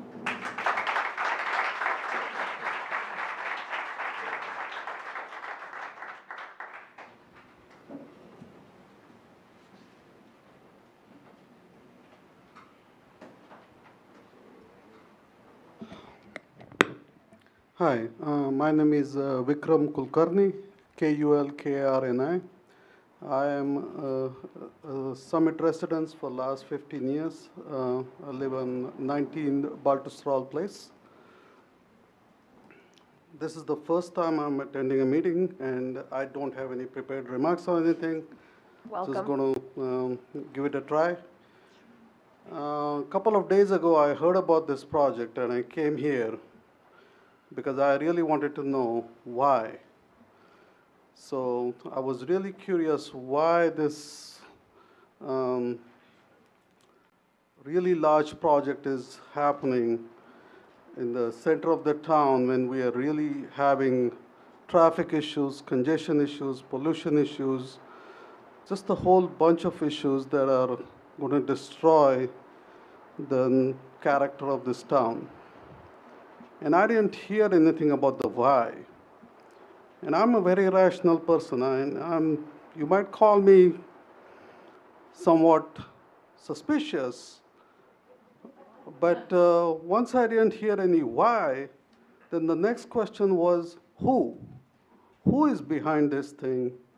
And then I realized that I'm not going to even get that answer.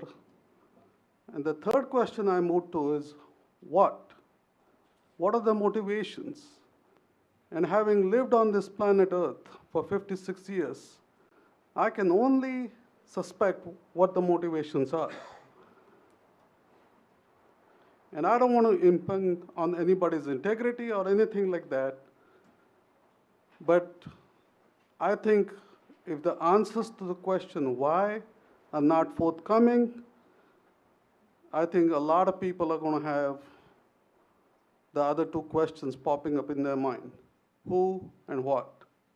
And I don't think we should be living in a town where neighbors are suspicious of each other. I think for the sake of community and sake of integrity and sake of happiness, I think we should be transparent. And I'm urging you to be more transparent with us. We are all adults. We understand financial logic. A lot of people are very educated, very sophisticated. This is one of the most educated towns that I have lived in. So there are people with credentials galore. They know what they're doing. And we can participate and we can contribute. Just give us a chance. Thank you.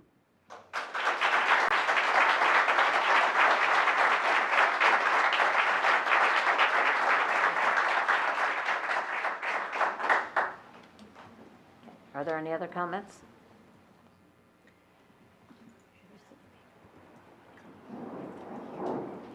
Okay. If there are any people who wrote it, okay, so we've got one more.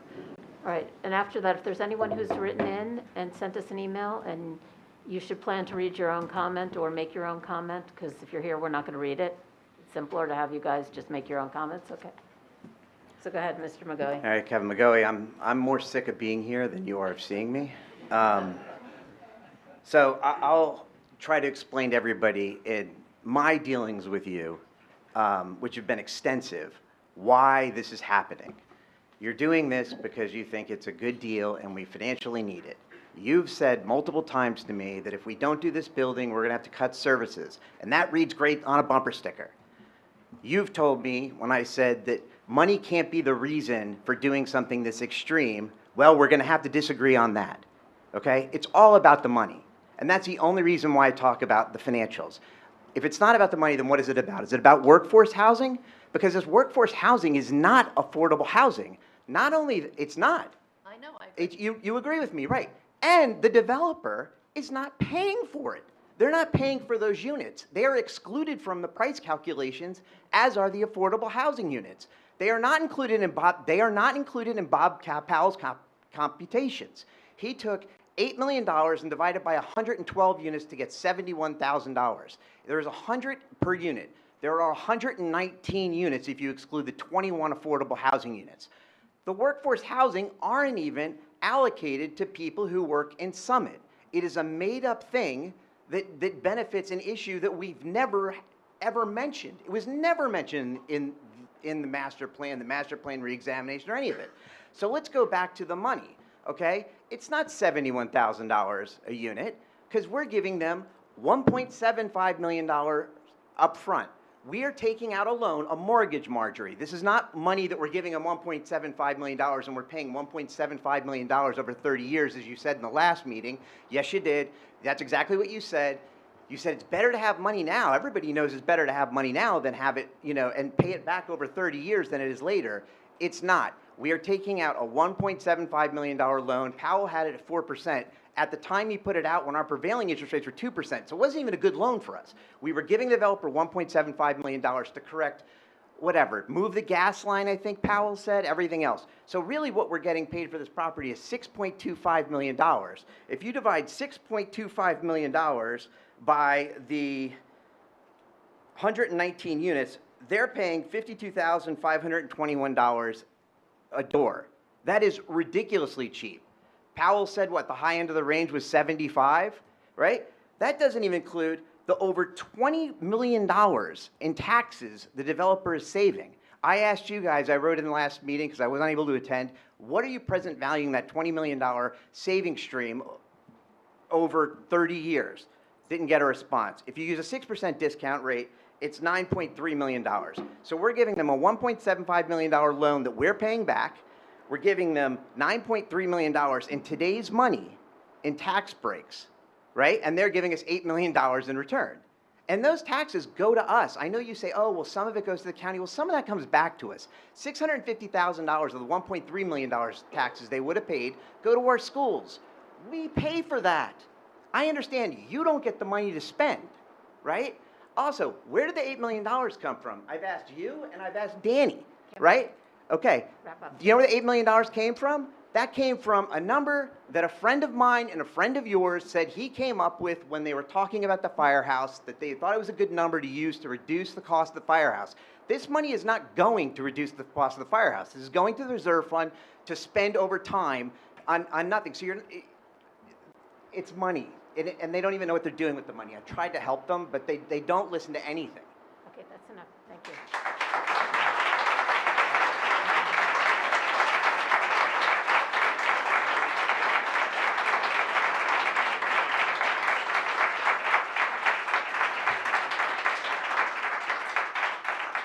Is there anyone else from the public who wants to comment? Come on up. Good evening. Good evening.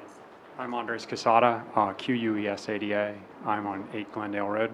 I've never met any of you, and I've only been here 5 years in Summit, so I think I've got a junior status in the room.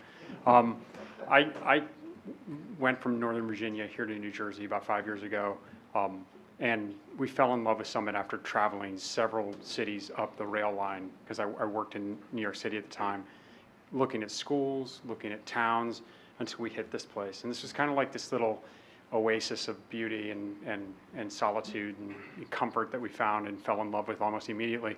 Over the past 5 years, it's only grown within me and my family, my wife and 2 children, about how much this town means to us.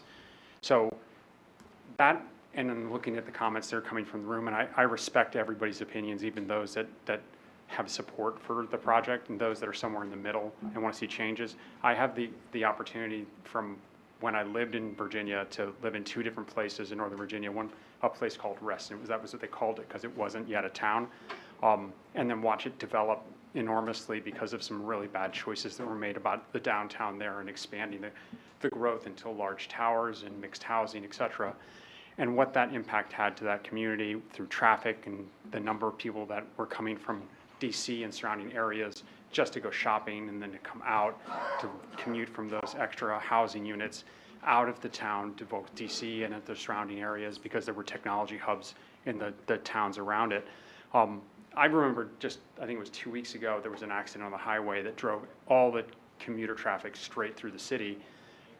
That made me think tonight about what consequences a development with this, like this, would have for all those cars that would travel from the center of the city out to the locations to where they're going for work. And that's not just the highway, but surrounding communities. And even just on the weekends or during the day for schooling for their children. As I've got a daughter in the middle school, I've got a son at the elementary school. The middle school traffic is enormous. And everybody's spoken about that. I don't think I should go over it ad nauseum because you guys know it too. We all live here. Knowing where I came from to here and understanding why I'm staying makes me think about the people that have been here the longest and why they treasure it so much. It's not just because they don't want to shift or a change. I heard everybody speak right now, and a majority of the people that came up said the same thing. It's like we support something there, we just don't like the scale of it. I work in an industry where talking to the people you're creating something for is important to get data back. But to give them as much information as you can to understand their feelings about how you're creating that thing only makes the thing you're creating better. And to lack that transparency in that conversation makes you launch to market with something that's going to fail. And I feel like maybe somewhere in that we're kind of like aligned, that this is a transparency issue, a communication issue where people want more to feel comfortable with the direction we're going. And if it's not getting that right away, maybe there's that pause that everybody's talking about will allow for that conversation to make your pitch for what this is supposed to be. I admire greatly the guy in the advertising world speaking about like Coke is or the Zero Coke is an example. There's lots of other examples about how things came out as a great idea from the start and didn't quite hit the mark because the market was not appreciative of the end result.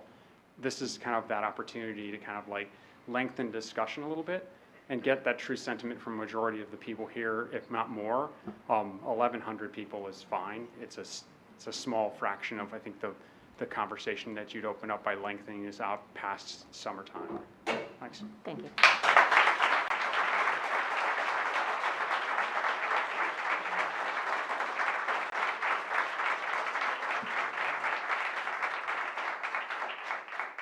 Did you have a comment? Come on up. Good evening. My name is Stacy Allen. I live on Plymouth Road. I've lived in Summit for 22 years, and I see my representative right there.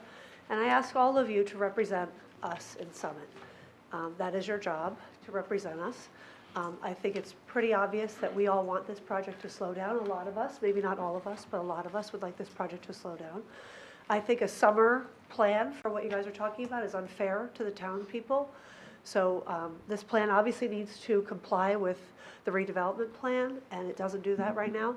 So I'm asking that you postpone anything at least till the fall, and let's just be reasonable. Because we all love our town, just like you guys all love this town, and we all want the best for everybody. We do not want something that's going to hurt our town and make it so that our taxes and our investment in our homes goes down. So we need for this project to not do any harm. And I think that's what everybody here is very upset about. I think making sure we don't do any harm. So please, please, please wait a little while and pause on your timing. Thank you.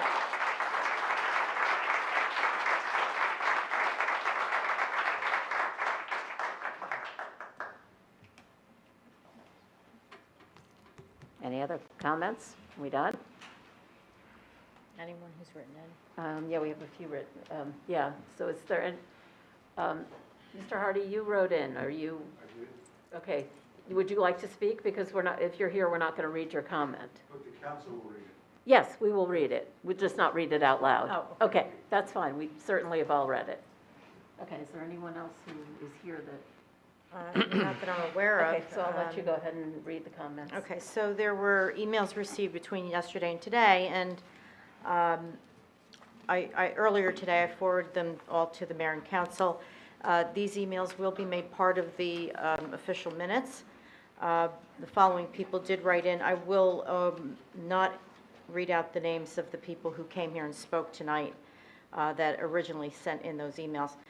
Molly Adams, Mealy Place, Christine Ertl, Harvey Drive, Jill Joseph, Beekman Road, Marilyn Millard, Beekman Terrace, Dodie Perrone, Hillcrest Avenue, Robert Rui, Portland Road, Rachel Simon, Elm Street, Mark Wadman, Michigan Avenue. Let me see, and that's it.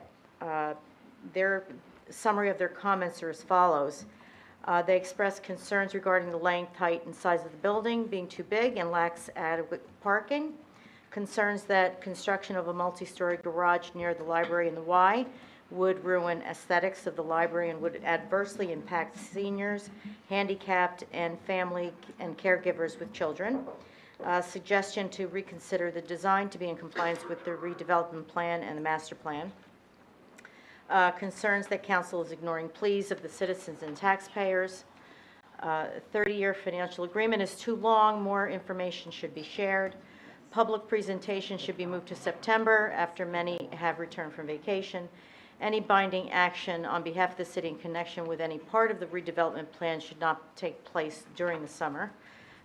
Question regarding when new iterations addressing concerns regarding scale and design of the building will be made available to the public, referencing our city administrator's comments in the TAP. This person wrote that they love Summit, but the downtown is already too congested and lacks parking now, and they do most of their shopping and dining in the neighboring towns where parking is free and readily available and easy to access restaurants and stores. The project will forever change the complexion of the city and add to existing problems in the downtown.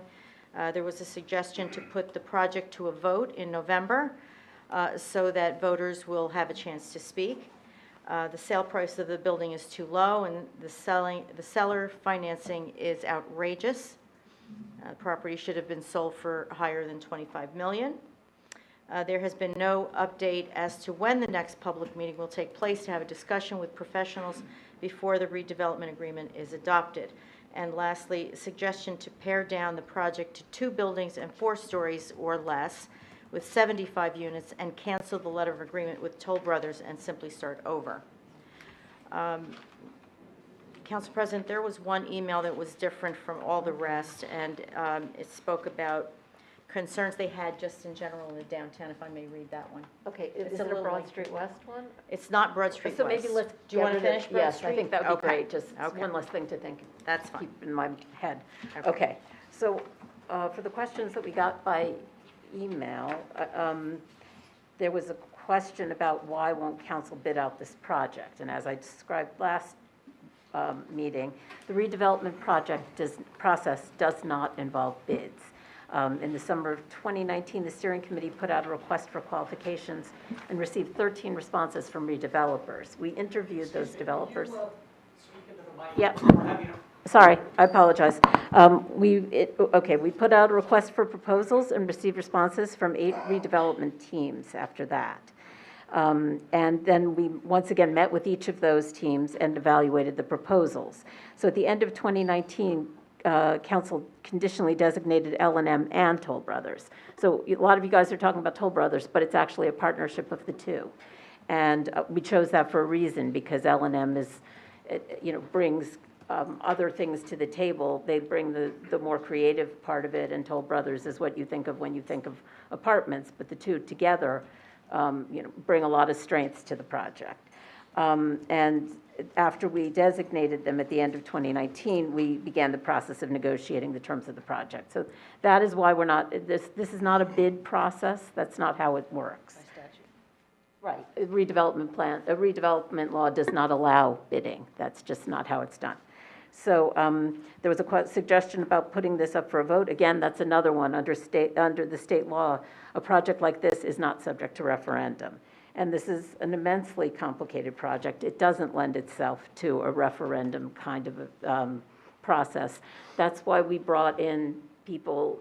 We started this process in 2017. We've been talking about this for a very long time, and there's been a public process throughout.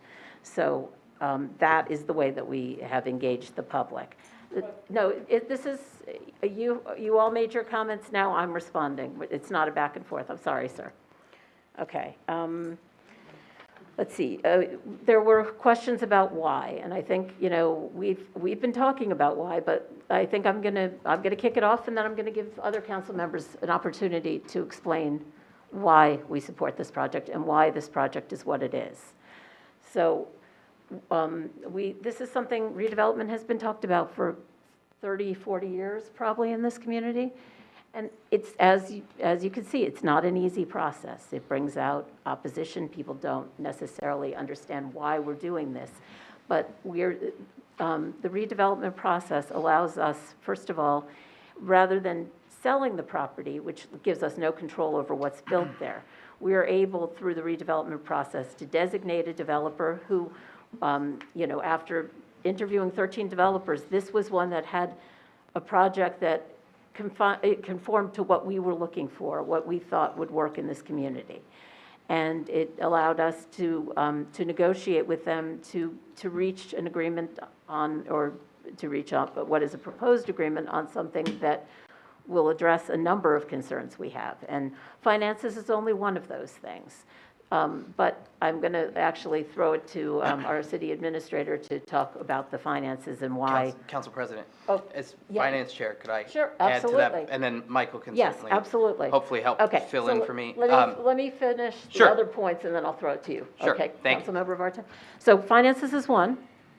The affordable housing is another one, and that's not correct to say that we don't have an obligation. We have to get best efforts at 50 units by 2025. If we don't get that, we're back in court. And so the question is, what happens to us? We're back in court, and we end up possibly with more requirements on having to do more redevelopment. And this is, someone listed some of the other developments. Those projects are already accounted for. We've met 17 of our 50. We have 33 to go. It's a lot more, it's a bigger number than you think, and this is, if we stepped away from this project now, we would be found not, and we didn't make 50 units, we would be found not to be in compliance.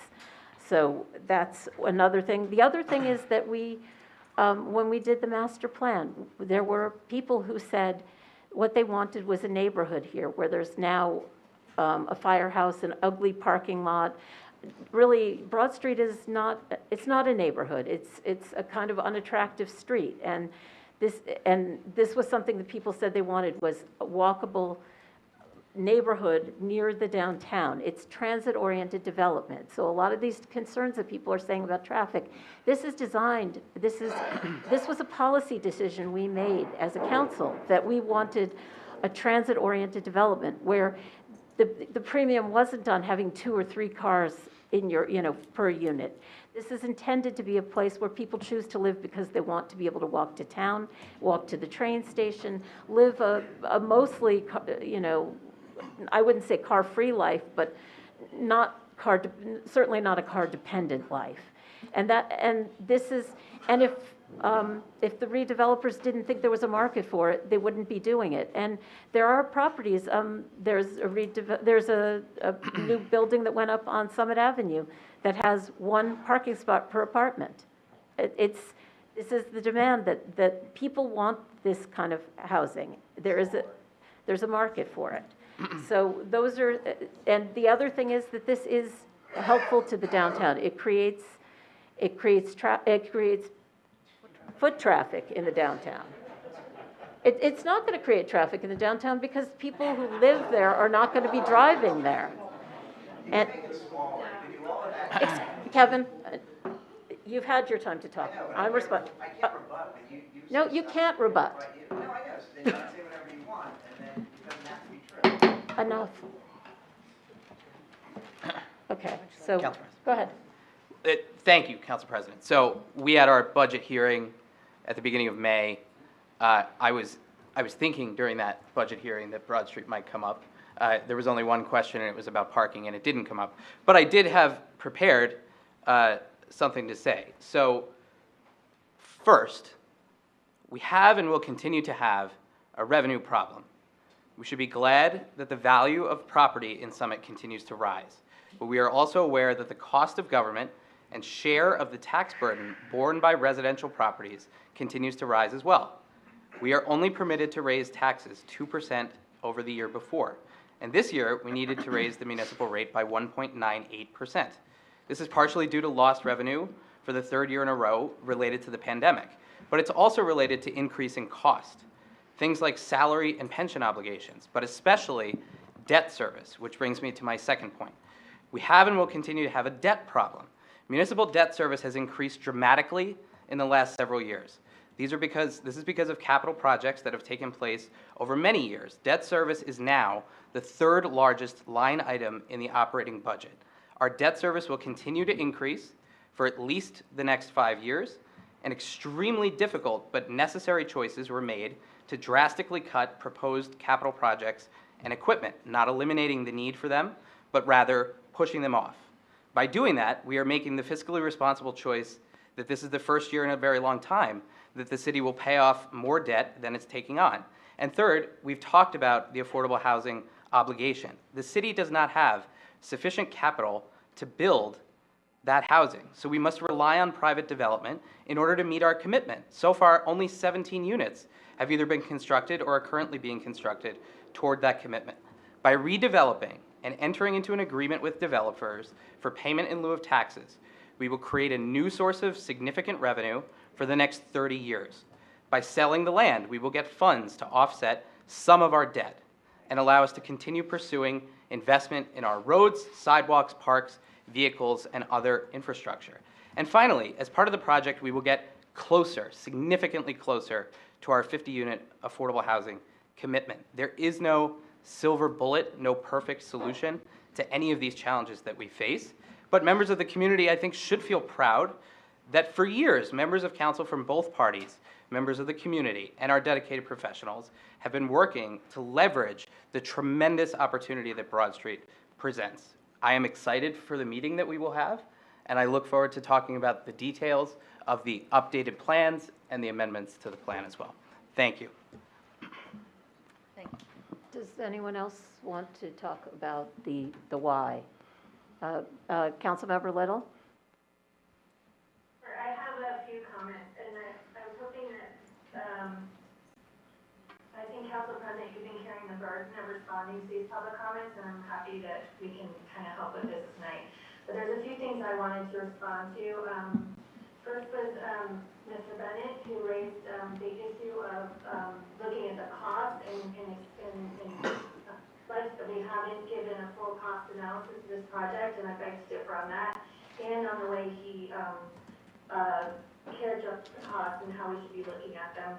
We have provided a lot of information on the financials, including having our financial expert come and speak at a meeting and answering dozens of questions from the public and explaining it and having lots of information on the website.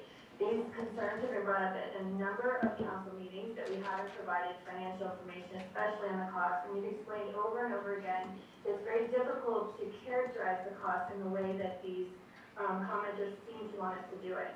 And I'm going to give an example. In calculating garbage costs, for example, because I sit on the CAP committee, and we look at that, and I'm also on the steering committee for Broad Street West. It's very difficult to calculate the extra cost of this building when we already have a garbage route set up in that area that has capacity, and it can handle the garbage from this, and the garbage and the extra waste that's going to come from this project. How do you calculate that extra cost of making an extra stop on their already existing route? It's very difficult. How do you calculate the cost of extra sewage into a sewage line that already exists and already has capacity? It's very difficult to parse out those costs. The way that Mr. Bennett calculated, saying that we should take the budget for the police department and divide it by the number of residents, come up with a cost per resident for the police, or this sewage cost per resident and divide it, or the school cost divided by the number of students. You have a cost per student. It's just not the way that we can do it. It's not a helpful number in looking at this. And when we have these systems like schools and sewage and police and fire, there's a fixed cost to having that service at all. And any marginal cost that comes from an extra resident is not calculated by a per resident basis. If you're going to have schools, the fixed cost of having schools include heating the schools and cooling the schools and hiring the teachers and the pensions and everything. Adding one extra child in that school does not raise the cost by the amount of the school budget divided by each student. It's just, that's not the way that we can look at these costs, and it's not helpful to us. So there's no reason for us to do that because it's not a helpful number, doesn't help anything. Secondly, Mr. Kuzmana said none of us have been giving a sales pitch. Well, there's a good reason for that, and we have also explained this over and over again, is that we have involved the community in this process, and to an extent that most communities never do when they are doing rent redevelopment. From the beginning, I've been on council for 5 years, it's going on long before me. We have, but it's in my entire 5 years on council so far, we have been involved in this process, and we have been listening, reaching out, taking information, bringing that through this process. We had dozens of listening sessions with the public at the beginning of this. They have continued. We presented this project last over a year ago to the public. We gave them the first plans at the town meeting at the community center in January and every council meeting. We have been listening instead of pitching you. We have been taking all of your comments patiently and continuously and listening and bringing them back and absorbing that information. At every council meeting, 36 people spoke tonight. Similar numbers at every council meeting we have had since then. Daily emails, daily texts, daily Facebook messages, people talking to us on the street when we go out. There has been constant listening on our part. We aren't pitching you because we are taking that information, absorbing it, and going back to the developers and trying to come up with the best project possible. The people are saying that we aren't listening, I think are equating that with that we aren't doing what they are asking us to do. But that is not our job, because the people, it is our job to make the best decision for everyone in the community, not just the people coming out tonight, and to make the best decisions possible given all the circumstances. It's very easy to come in and look at this project in a bubble and say, I don't like it, it's too big, it's too high, it's too long, it's too dense, it doesn't have parking, and not look at it in the context of all the things that we need to solve for, which are financials, which is the quality of life, which are meeting the needs of the community in all kinds of different ways, and figuring out the best compromise and the best thing to do with this project, and that's what we have been doing. I think we're close to that point. And so we are close to a point where we can start pitching this project. But as Marjorie said, I'll just reiterate, we had dozens of listening sessions. Some of the concerns that were brought up in those were for workforce housing, because our teachers and our police officers and firefighters and those types of people in our town have a very difficult time living in our town. We also have an affordable housing obligation. We have surface parking lots that are unattractive and bring no income into the city. And we have a fire station that was woefully out of date and too small for the purposes of which we asked it for. We had all these competing interests. So we did have, someone said to me there was no demand, during the meeting, not to me, but in the meeting, there was no demand for this kind of project before we decided to do this, and that's just not true. We had all these demands. Please make this area nicer and more walkable. Please a new fire station. Please more affordable housing. Please more workforce housing. Please more housing next to town. So we're meeting those demands with this project. The number one concern I've heard from residents walking and being on council and being your voice is to please keep Summit affordable. And that people have concerns with Summit being affordable and their taxes being too high. This is what solves that. This type of project helps our revenues and helps us to do that for you. So this project is us listening and taking all of those concerns and making those difficult decisions, which we are required to do. The other thing is that there's no support for this project. We heard from a few residents who are brave enough to get up and talk tonight. I have also heard from many residents who say, I think it sounds great. And I do agree with Ms. Rosen who got this vote that I think the people who just think it's great don't feel that same passion though to come out and speak on it. They also have run into the type of response that Ms. Rosen got tonight, where people that are passionate really push back on it. I will take it one step further. As Council President Fox said, we can't put this up to referendum, it's not allowed, but we did have a vote in November. And the three candidates who were reelected, myself, Councilman Martin, Councilman Miniger, all of our opponents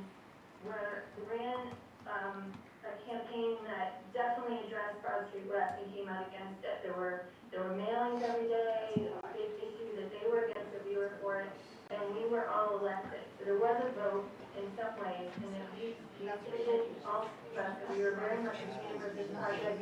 Our comments to the Excuse me. That's my turn. We are not jamming this through. We are listening. People asked us to put a pause on it, and I would just say that we're just taking a thoughtful, deliberate process for the last 5 years. We have been listening to comments and concerns for the last 6 months. We are going to continue our comments for some of the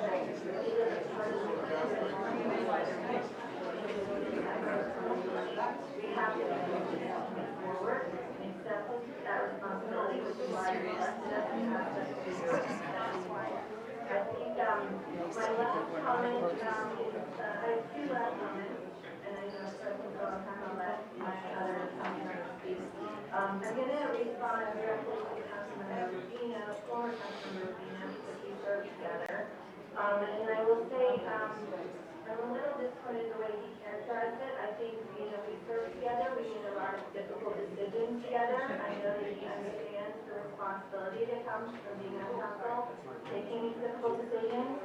And I know he knows that, even though there is outcry against some things, sometimes he needs to make a decision and go forward. And there was a lot of outcry and public opposition to the pipeline project, but we all voted to move forward on that. The public opposition is something that we have to weigh all the factors and make a decision. It doesn't necessarily mean that we vote no.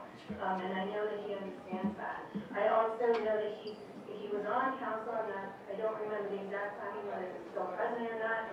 But he was certainly a council member when the council voted unanimously to declare the area in need of redevelopment and to move forward with this redevelopment project, because he knows that we need this. So I hope, and then my last comment is just that several people tonight, including someone I actually know well, accused us again of corruption. And I'll just say that I really am so disappointed that we keep having to address this.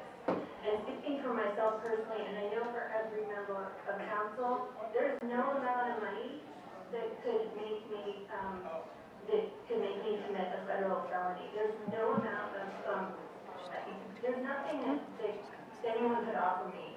And I know that I speak for all of us. It would force us to act in this way. So, I said this about comments about me not being here in public. I hope I don't have to ever address this again. But can we just, maybe we could just stop with that, because it's not seemly, it's not reflective of the type of service and the type of spirit of neighbor, helping neighbor that we have here in Summit. So maybe we just end those comments completely. Thank you, Councilmember Little. So, Councilmember Hairston. Thank you, Council President. I'm so disappointed everybody left, because this really was the opportunity for us to, our fellow councilmen, to respond to the many really helpful comments that were raised. And I want to thank you all for showing up. Even if it was instigated to come out in a negative way, this is how democracy works. And as much as I love democracy, I love Summit more.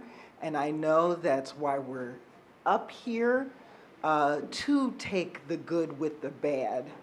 And so what I want to say is that the big issues that I heard being discussed, Council President, I thank you for your remarks in responding to some of the very specific facts that you have to keep saying over and over again, because they're facts.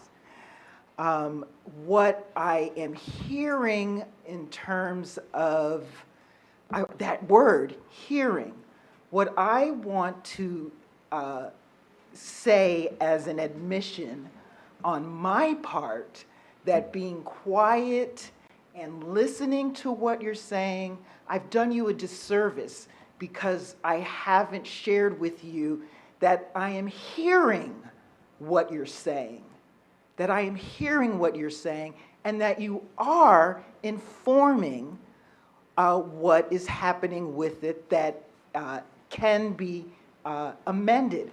And that is what Councilwoman Little was sharing with you. We're listening, we're taking it in, we go back and we deal with the developers, with our experts, with our staff, with the city staff. 2017 is when this started, and when there was an amazing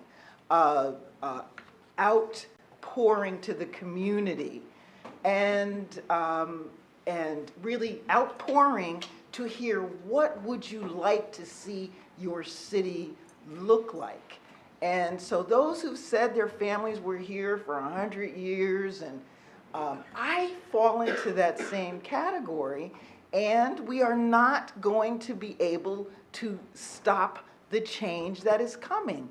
We want to manage it in a way that serves all of the people. And so I'm grateful that you come in and share what you don't like. Sometimes the way you do it is awful.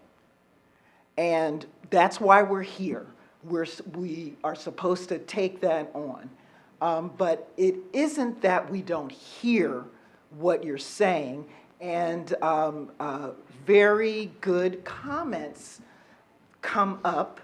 But I do agree with the people who said that we need to be communicating back to you.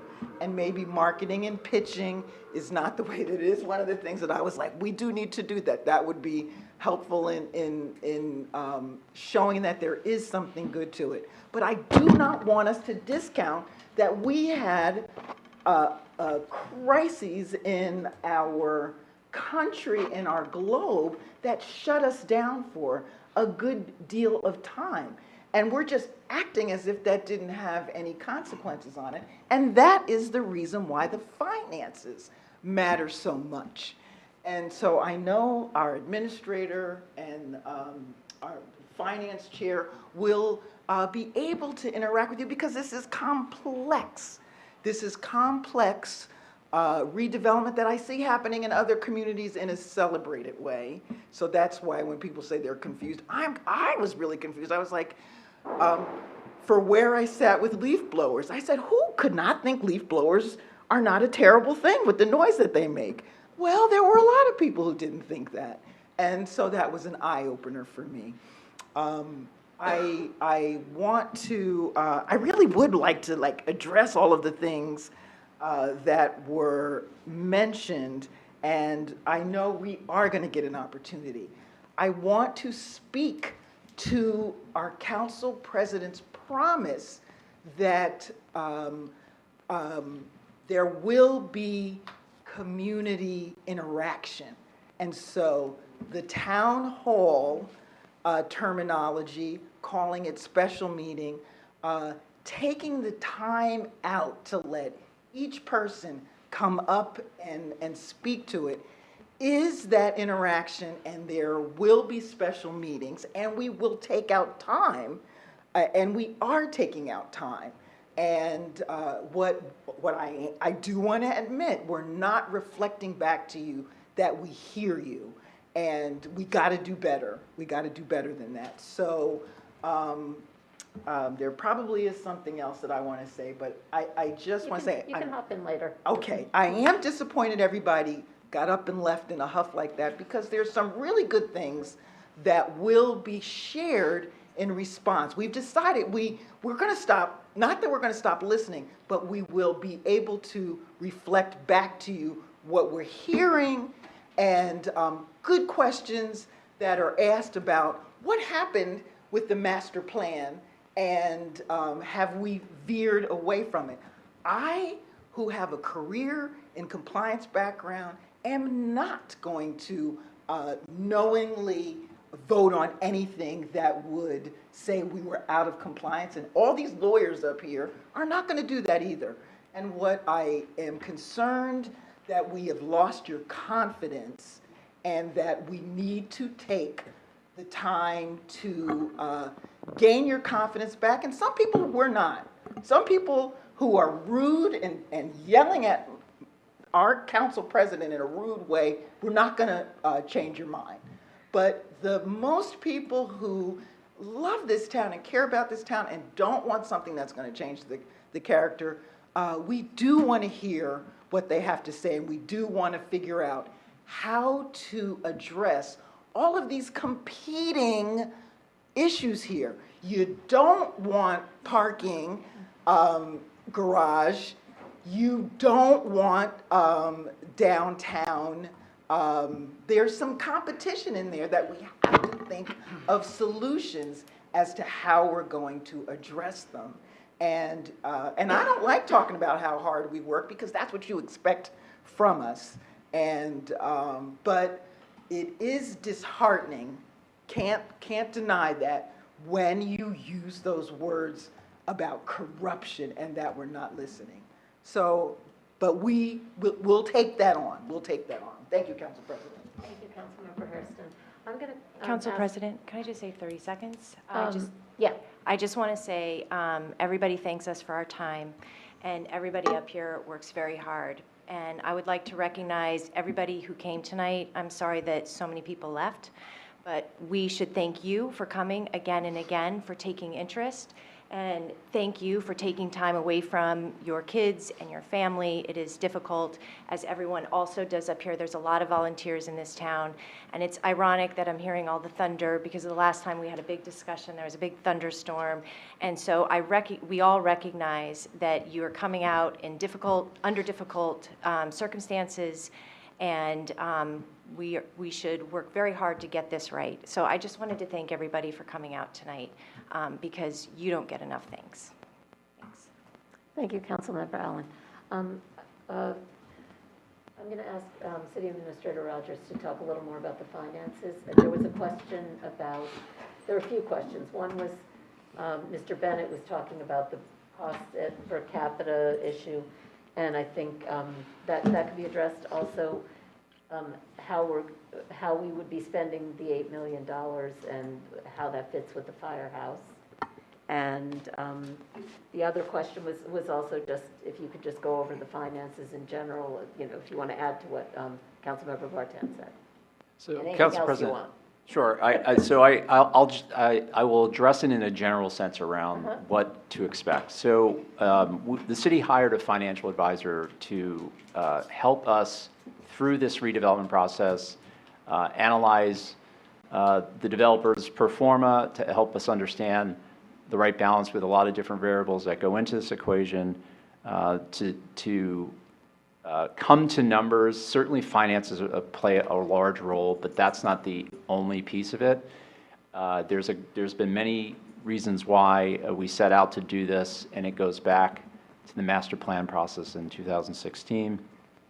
But as far as what to expect, our financial advisor will produce a final report, and it will address municipal service costs. I think it will address it in some way that has been discussed or has been brought up by Mr. Bennett to some extent, but I think there's, as I've stated before, I think there's some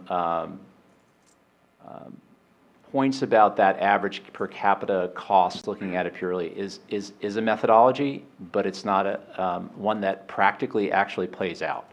I think that will be addressed in the financial advisor's financial report to us, the city, that will be available to the public to view. So I'll leave it at that. I will just say that we will address the municipal service cost part of it. I don't think that at the time Dr. Powell got into the cost, so I think that that's why it's been brought up. We were focusing on revenue. That at the time, that's what we were wanted to present to the community, just to inform the community about it. But that part of it will be addressed. As far as just, I think we've put it out to the public around what we expect to get out of the value of this property. That's $8 million. That, at this time, is still the number. We've talked about a pilot at 10% of annual gross revenues. At this time, that's still the number. There's information on our website. There was a long presentation on that. You will see that again come up when we do have our special meetings. I'm just trying to think of some of the other points. I think Councilman Vartan spoke to some of the sort of the fiscal budgetary issues that we are facing. I think there's a lot of information about that, about some of the challenges we face. This is one part of it. I don't just look at one piece in this town. I think there's a lot of things going on in this town that we try to factor in to understand the fiscal health of this community. That's one piece of it.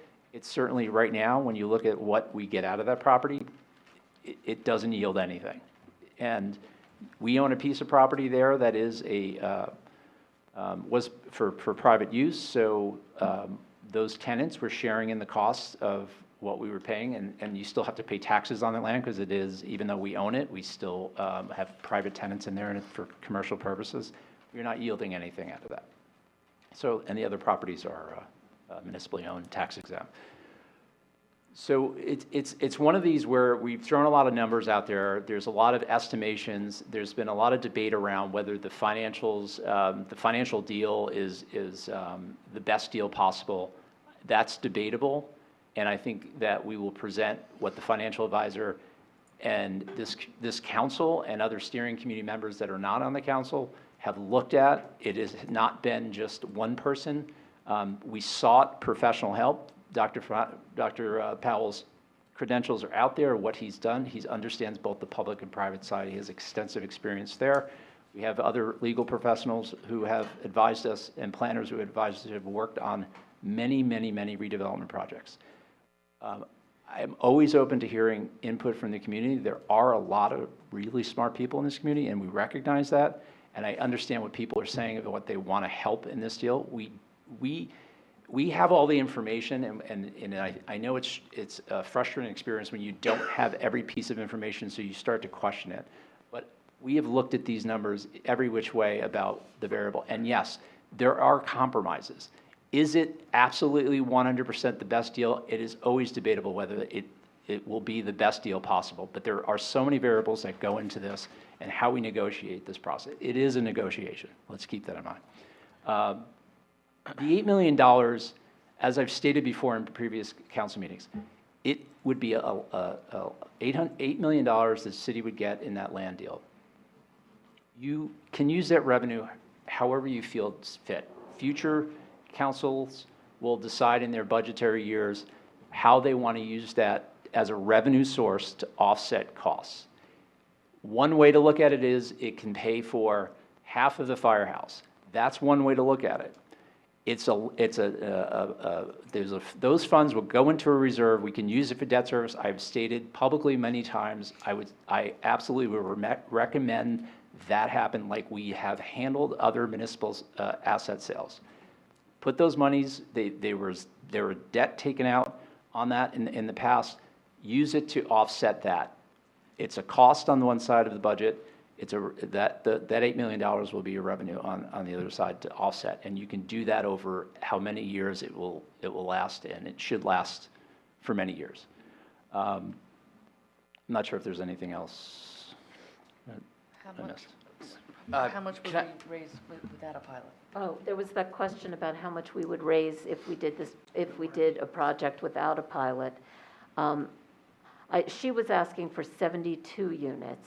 I don't know that Bob Powell has run we haven't those done numbers, that analysis. but we do have an analysis of what it would be if we did the pilot, if we didn't do the pilot, and if this project for some reason got built, which would be So if you were looking unlikely. at this exact project, so without a to pilot. have an apples-to-apples comparison, if you were looking at this project, what the land value and improvement value would be in an ad valorem tax situation, the delta on that between what you would get in what we have right now of receiving net of the RAD pilot, net of land taxes that have to be paid, those we still are looking at like, I think it's about 8, and I'm just going based on my recollection. I'm sorry, I'm doing public math here, but it's probably about 8.7 million. Please don't quote me on that. I'm just trying to come up with a number, but it is a substantial difference in what you would receive from the land value, or for that project, ordinary tax situation, vis-a-vis what the pilots are estimated to yield over 30 years. That's the comparison we've done. And the land acquisition price would be, And that's the additional, so Right. there's that upfront, and then there's the right. residual revenue gain from that. And I believe Dr. Powell said something in the range of about 2 to 2.5 million. for Well, that was just if you were, If you were I just think gonna that sell it. question was raised about whether if you sold it and just for the zoning, not the plan, but the zoning. Right. And yeah, I mean, and that's just sort of a general look, but anybody looking at that land will understand there's so many underground factors, and that's what's playing into this. There's just things that are there pre-existing that is a great unknown, will cost millions of dollars to remedy, and somebody who was just going to buy that land, doing their due diligence, would factor that into what they would be willing to pay for the land. Okay. Council Thank you. President, can I add Yes. that there was a question about the schools as well?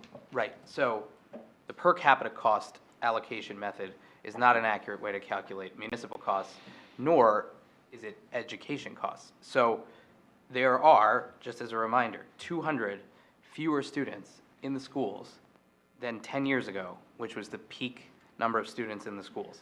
So even if the experts are wrong, right, even if the experts are wrong and we have, let's say, double the number of students that we're expecting, if we have roughly 50 students in the school district, added to the school district, then we are still not anywhere near the maximum capacity of students that we experienced 10 years ago. And I think for this, we've had conversations with the Board of Education members directly about whether any piece of that $37 million bond ordinance that they've been discussing includes expansion of facilities. It does not. They have a demographic study that's done, and they can be asked directly about whether they believe, in their estimation, whether they think the Broad Street project would have the kind of substantial addition of students that would warrant expansion of facilities. And so far, they have not made that assumption. So I just wanted to add that as well. This council values the public schools and the excellent education that they provide for students. I'm a product and a beneficiary of that school system. There will be negotiated a fair financial agreement with the school district for the number of students that are there. Thank you. Thank you. Yes. The one thing I would like you to clarify that I think is very confusing is the difference between the amendments that we're going to be hearing you said on the 21st Of June. Of June, and that is how we're able to get information to the planning board, who will have their deliberation. Yes, I can explain that process if you That want. would be very helpful, because I think there is a big missing link that why we, because I hear the competing comment is pause, but we need to get the documents to the planning board so that they can weigh in, and then there is another set of deliberations that we have to have. At least that's what I thought I was understanding, and I wish we could clarify that. I will do that right now. Thank you, you. Councilmember Hairston. So the process is first the council introduces an ordinance. And that ordinance will concern the amendments to the redevelopment plan to make it conform to the project. And after that happens, we'll also include with that a presentation from our planner explaining the plan. And after that, it will go to the planning board to their regularly scheduled meeting, which is June 27th. They will do what's called a consistency determination, where they will look at the plan and make a determination about whether or not it's consistent with the master plan. And they will, and it's a public process with an opportunity for comment. And then after that's done, after they make their consistency determination, they will send it back to us. And then we will have a hearing, and we will then vote on it. So that's how that process works. In answer to Mr. Nelson's question about changing a redevelopment plan, a change to a redevelopment plan is a very, very common occurrence. In talking to our attorney, they said they basically, every redevelopment project they've worked on, there are changes, there are amendments to the redevelopment plan, because when you put together a redevelopment plan, and I'm making a distinction here, there's the master plan and there's the redevelopment plan, and people seem to be mixing the two of them up. The master plan consistency determination is going to make sure that the redevelopment plan is consistent with the master plan.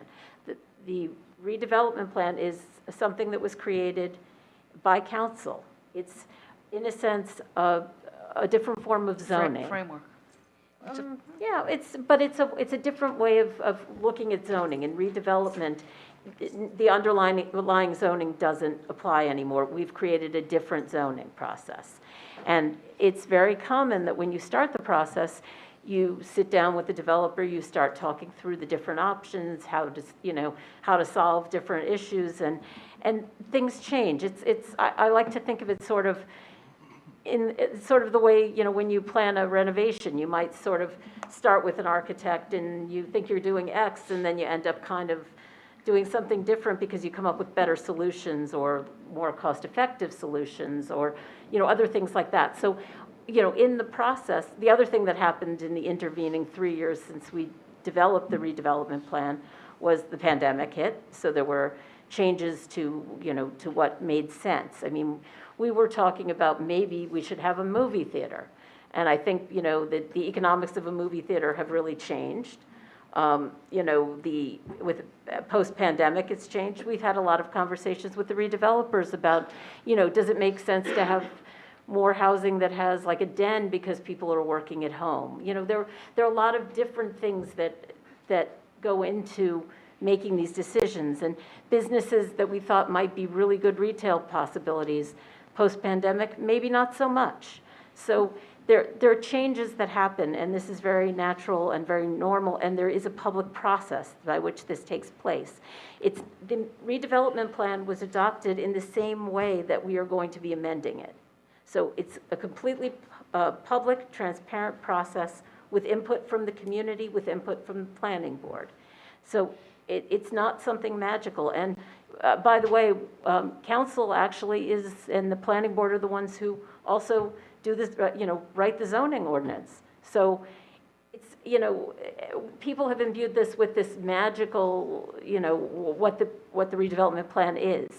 It's a working document that will be amended to conform with the plan. So I hope that answers your question, Mr. Nelson. Can I add to that? Sure, go ahead. The document is 3 years old. It was adopted in 2019. So 4 of us here on the dais were there when it was written and adopted by council. Being one of those 4 people, I definitely have to push back on the idea that we're disrespecting the wishes of the people who created it, because most of us were here. So amendments to the redevelopment plan, like you said, happen all the time. It is simply inconceivable that we, or anyone else for that matter, could have thought of everything that might have come up in between when the plan was passed and where we are in the process now. So I just think it's important to add that. Thank you. Thank you. Okay. So did you have? Sure. And then I can go through all the other loose ends at the end. Sure, okay. Well, I've got a list of loose ends. Okay, I'll be short. I am short. Anyway, I won't repeat some of the reasons in terms, I'm answering the why. And obviously, Councilman Vartan and City Administrator Rogers have gone over the financial piece and the affordable housing. Those are facts, and so that's the reason. But one of the original drivers of this was the master plan revision that we did in 2017. And the reason we did that is because it's required by state law under the municipal land use law to do that every 10 years. There were hundreds of people that were at the Elks Lodge, and then it's at St. Teresa's at Memorial Hall with pictures and stickies and all this stuff. What do you want? And we did surveys and we did all kinds of stuff. I know some of you in the room remember that. There were signs up around town, text such and such with what do you think should be here. And the single biggest thing that people wanted in the community who responded to the surveys and the, community outreach, was more residential and walk to town, whether it be for a young individual, a person. I have a 27-year-old who would love to be able to live in a studio apartment where she didn't need a car, because she Ubers wherever she goes, she takes the train, walks. So that was one reason. Was also my age group. There are a bunch of people that have sold their homes, would love to stay in Summit, and have moved out of town because there's not enough housing stock. I've been speaking to realtors recently, and they're referring to the renters market as a bidding war. So we have bidding wars for, purchasing homes, but apparently there's a rental market and a bidding war. That 125 Summit Avenue, the Beacon, there was a waiting list before it was even finished construction for people who wanted to rent in that building. So that's one of the driving forces. That's one of the whys. People want to live in this town. They love being able to walk to town to shop. And I'm sorry, unfortunately, folks, were laughed at Councilwoman Little, but when she was talking about it, so it'll be good for the downtown, that she meant foot traffic, not that it brings in a lot of extra cars. This is not meant to have a lot of extra cars. That's why it's one parking space for each unit in the building. Secondly, I think pretty much everyone who spoke tonight, for the most part, said that they want some kind of form of redevelopment there. They just want it smaller. And, okay, I understand that, but we are addressing that. I don't know it's going to be addressed to the extent everyone wants. I don't know. But I do know that to kind of amend what Councilwoman Little said a little bit, and forgive me, Beth, but I know that the three individuals who ran for election in the fall said they wanted some kind of redevelopment, but didn't want anything quite so big. So I just wanted to clarify that. Unfortunately, I wish the folks who left were still here to hear this, but that's okay. And then lastly, I have said, Councilwoman Fox has said, we've said multiple times that we're not going to vote on anything until we have the parking issue satisfied. And we're not getting into all the details tonight, but I please would hope that people believe me when I can tell you for sure and honestly that the 59 spots of the Chestnut Street lot are being replaced within walking right around that area. So I don't want to get into details, but and I guess that's kind of one of my little frustrations about this whole thing is we'll say things like that the parking will be fixed, the parking, we will not vote until we have adequate parking, and then people will say, well, it has no parking, we just don't believe you. Or we'll say we have two demographers who have talked about how many students will be at the schools. Well, I think that's low. I don't believe you. I mean, I honestly and truly, I don't know what to do with that because we are really doing everything we can to get the right information, to get the facts to people. And we are listening and hearing because we are making changes and we have made changes. So I just appreciate, I realized, I said when I first gave my opening report that it's nice to see so many people in the audience, and I appreciate your coming out. It's just a lot, and we need to work together to get to the best thing that we can. So, thank you. Thank you, Mayor. Does anyone else have anything they want to add? Okay, so I'm going to go through some of the very specific questions. There were a few comments about lack of green technology and solar. There actually is going to be solar, and there's going to be a solar array on the roof, and there'll be more details about that with the plan. There are also other environmental things that are going to be done. They're going to be planting native plants, a lot of the green swales, and that are going to deal with the stormwater. There are going to be energy efficiency measures taken. So there's a lot of stuff that they're doing that is good for the environment. There were concerns about sewer capacity, and I think we've talked at many meetings that there is adequate capacity. And as far as the cost of sewers, they will be paying, each unit pays the same fee that each house in Summit pays.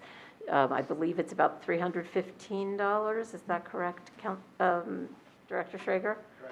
Correct. So they will be paying a connection fee plus the $315 sewer fee every year, the same way every other household does. They're not getting any kind of special deal on that. You know, so there are things that, you know, that you may not have seen, you know, I don't know where you put something like that on the city's website, but there's a lot of this kind of information. We have thought of these things, we have addressed them.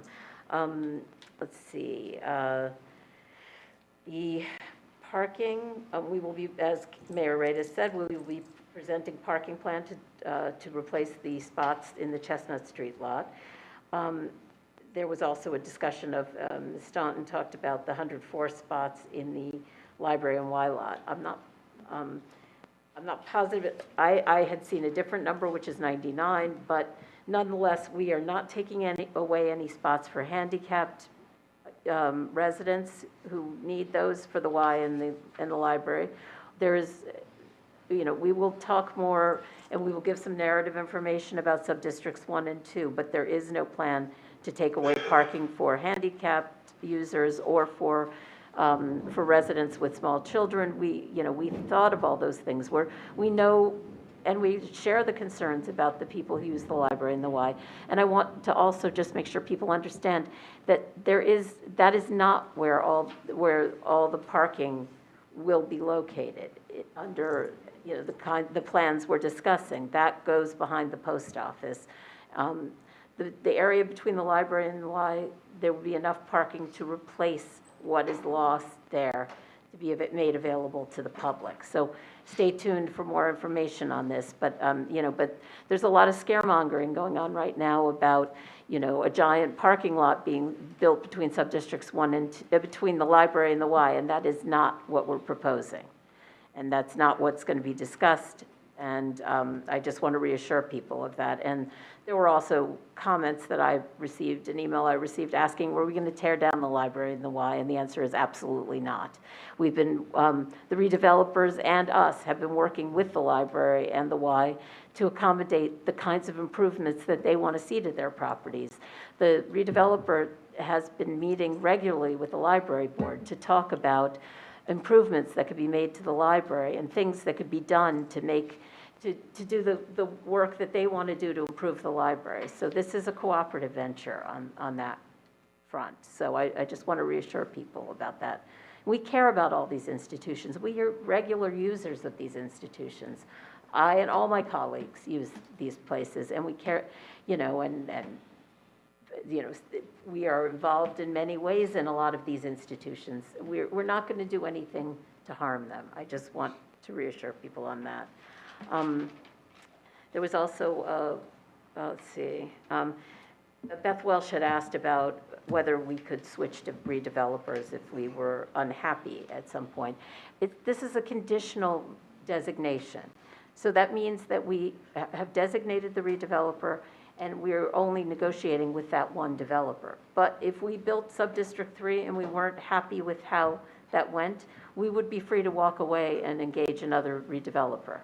That's allowed under the redevelopment laws. And, you know, so I appreciate her suggestion, but it is something that has been addressed. The other thing is that the redevelopment agreement will contain protections to make sure that all of the commitments that are made are actually carried out. So, you know, we are writing this in a way that will address all of those concerns. Ms. Gagnon talked about the concern about Maple Street and all the different things going on. We will, you know, as we consider whether or not to close Maple Street, we will consider how that fits in with Broad Street West. We're not looking at these things in a vacuum. But for this year, Broad Street West, the earliest it would start construction would be the spring of 2023, and that would be really optimistic, because that's probably when the firehouse would be finishing. Right. So I think we're talking summer or fall at the earliest. So we would, you know, we would be thinking about all of these things as a whole. We would not be making decisions to close Maple Street at the same time that we're doing construction on Broad Street West if it affected the traffic. And so I want to reassure people that we're not taking those issues in a vacuum. I'm just looking to see if there was anything else that was asked. I think I got it all.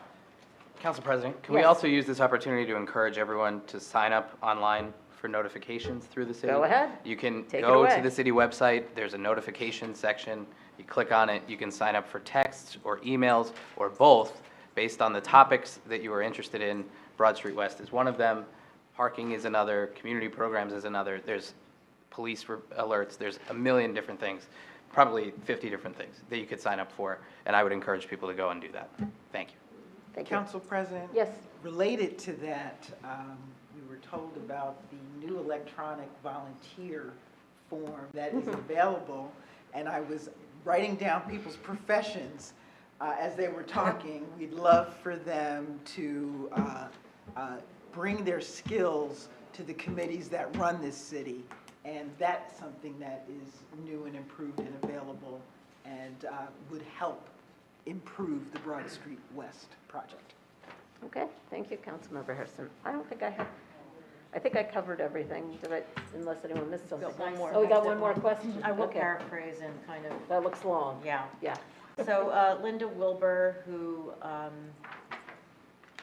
lives at Oak Lawn Road in Summit, just shared her concerns about the downtown and the parking and the traffic, the increasingly worsening traffic situation in the downtown. And she just expressed her difficulty in just simply going on Union Place and not finding a parking space. She talks about the construction trucks at the corner of Beechwood and Union, and at one point, Beechwood was roped off for whatever work they were doing there, and so it caused more of a traffic jam. And she expresses her frustration with the fact that all of this is happening and the city is has temporarily shut down Maple Street in addition to all of this, which she feels, in her opinion, just adds to the chaos in the downtown. So she questions, with all this going on, why was the decision to shut down Maple Street again made this year? That's her bottom line. Okay, thank you, Madam Clerk. Director Schrager, would you mind just addressing what was going on in Beechwood today, please, just for the folks at home who are curious? Certainly, through you, Council President. A few years ago, and I can't remember when, thanks to the pandemic, but they lost power downtown when the vault outside the office flooded. So what that is, it's just natural groundwater that would seep in, but it would build up over time. So JCP&L did put in for permits shortly after to add sump pumps to those vaults to prevent that from happening. Those sump pumps connect to our storm sewer system. Even though they got the permits several years ago, I just kind of assumed the work had been done. They did show up without notice, but it obviously notified police. So they were in very quickly today and will finish up tomorrow. So that should be a very necessary project to keep electricity downtown, unlike when we lost it a few years ago. But it did create an unexpected inconvenience as a result. So. Thank you. And that's because the power is underground, and Correct. so it's the vaults where the power Yes, that's lines essentially are. like the transformers down there, and that was what flooded and shorted out downtown, whenever that was. Right. So. Thank Okay. you. Okay. So I think, and I think we've explained what our rationale was on Maple Street, but you know, we will be, SDI is doing their survey, we'll be looking at it and looking at the results that they provide to us to consider what to do in the future. But we've gotten a lot of really positive, I know that the last meeting, there were a lot of people who were very negative about Maple Street, but we've also gotten a lot of very positive feedback about Maple Street. And so, you know, on balance, that was a decision that was made, and, you know, we will revisit it next year. I think that covers that. So with that, I guess Councilmember O'Sullivan wanted to say something. Thank you, Council President. I just had a couple of things. I don't think we can push back hard enough against corruption charges. It makes me sick to be accused of any any kind of wrongdoing like that. It's one thing to read it on Facebook, but it's a whole other level that people stoop to when they bring that crap into this chamber. And I believe, and I don't know, it's hard to hear from where I'm sitting tonight, but it sounded like the room clapped for the person that made those accusations. I think it's just terrible. And it's time, if you're gonna make those accusations in public, it's time to put up or shut up. I'm tired of it. Excuse me. And then as far as like some of the other things, as far as this building not being within the character of Summit, what is the character of Summit? I used to run a great deal. I've run nearly every road in this town. I don't know what the character of Summit is. Each area has its own unique feeling. Each street has its own identity. The character of Summit is its diversity. And this area right now, it's really ugly. And it really makes me sad when I'm by there. I just think of the possibilities and the opportunity that's in front of us. And the pushback is really disheartening because this building is going to be beautiful and it's going to enhance, it's just going to enhance what we already have in Summit. And it's going to contribute to the diversity of housing options that we already enjoy. And then one last point, because people keep bringing up traffic, and I'm one, my family and I, we live very close to town, so we try never to bring our car into town because people are right. We do live in a congested town, but I think we all knew that when we moved here, right? New Jersey is the most congested state in the nation. So, and we live in one of the most congested counties within the state.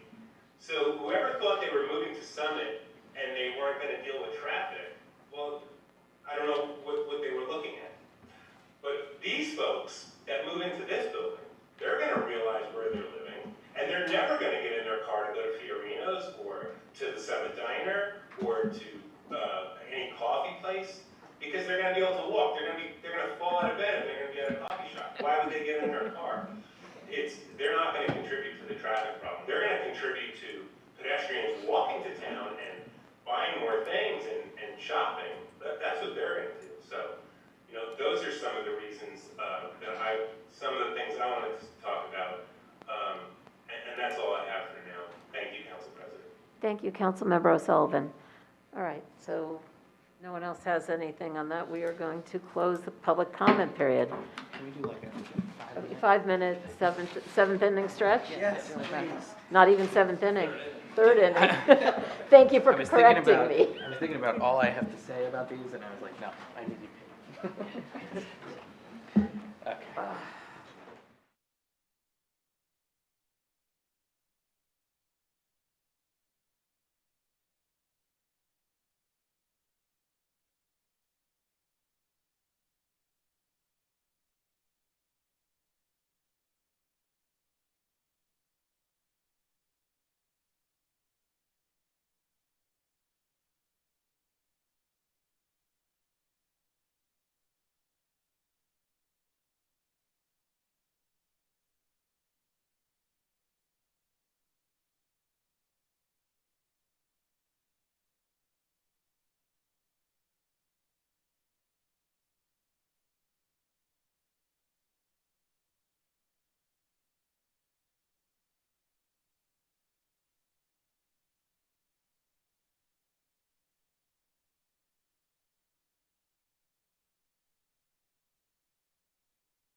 so now it's 10:30 and we're going to start the main agenda. So I believe we've got some ordinances for hearing. Yes. Madam Clerk, could you please read the first ordinance? Yes, ordinance number 22-3256, an ordinance to establish the 2022 salaries, wages, or compensations of and for the officers and employees of the City of Summit, County of Union, New Jersey. Okay, Councilmember Barton.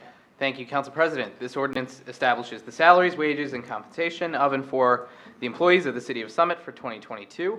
This is for union and non-union employees, and this salary ordinance is introduced annually after the adoption of the municipal budget. And again, I won't take it personally that no one wanted to stay for this ordinance's hearing. As long as it gets laughs, I'll keep making the joke. I move to open the hearing on this ordinance. I second it. Okay, are there any comments? Oh, no, we're in, hearing. Yes, so I'm going to open the hearing. Right, I forgot what we were doing. Okay, are there any comments from members of council? Okay, and there are no members of the public anymore, so I guess we can close the hearing. Yep, and now we'll move on to the second finance ordinance. Ordinance number 22-3257, bond ordinance appropriating $2,170,000 and authorizing issuance of $2,066,000 bonds or notes of the city for various improvements or purposes authorized to be undertaken by the City of Summit, County of Union, New Jersey. Thank you, Madam Clerk. Councilmember Vartan. Thank you, Council President. This is a bond ordinance to appropriate $2,170,000 and authorize the issuance of bonds in the amount of $2,066,000. In opening the hearing on this ordinance, I will briefly remind people about the capital improvement process and then about these projects that will be funded and how they fit into the bigger picture.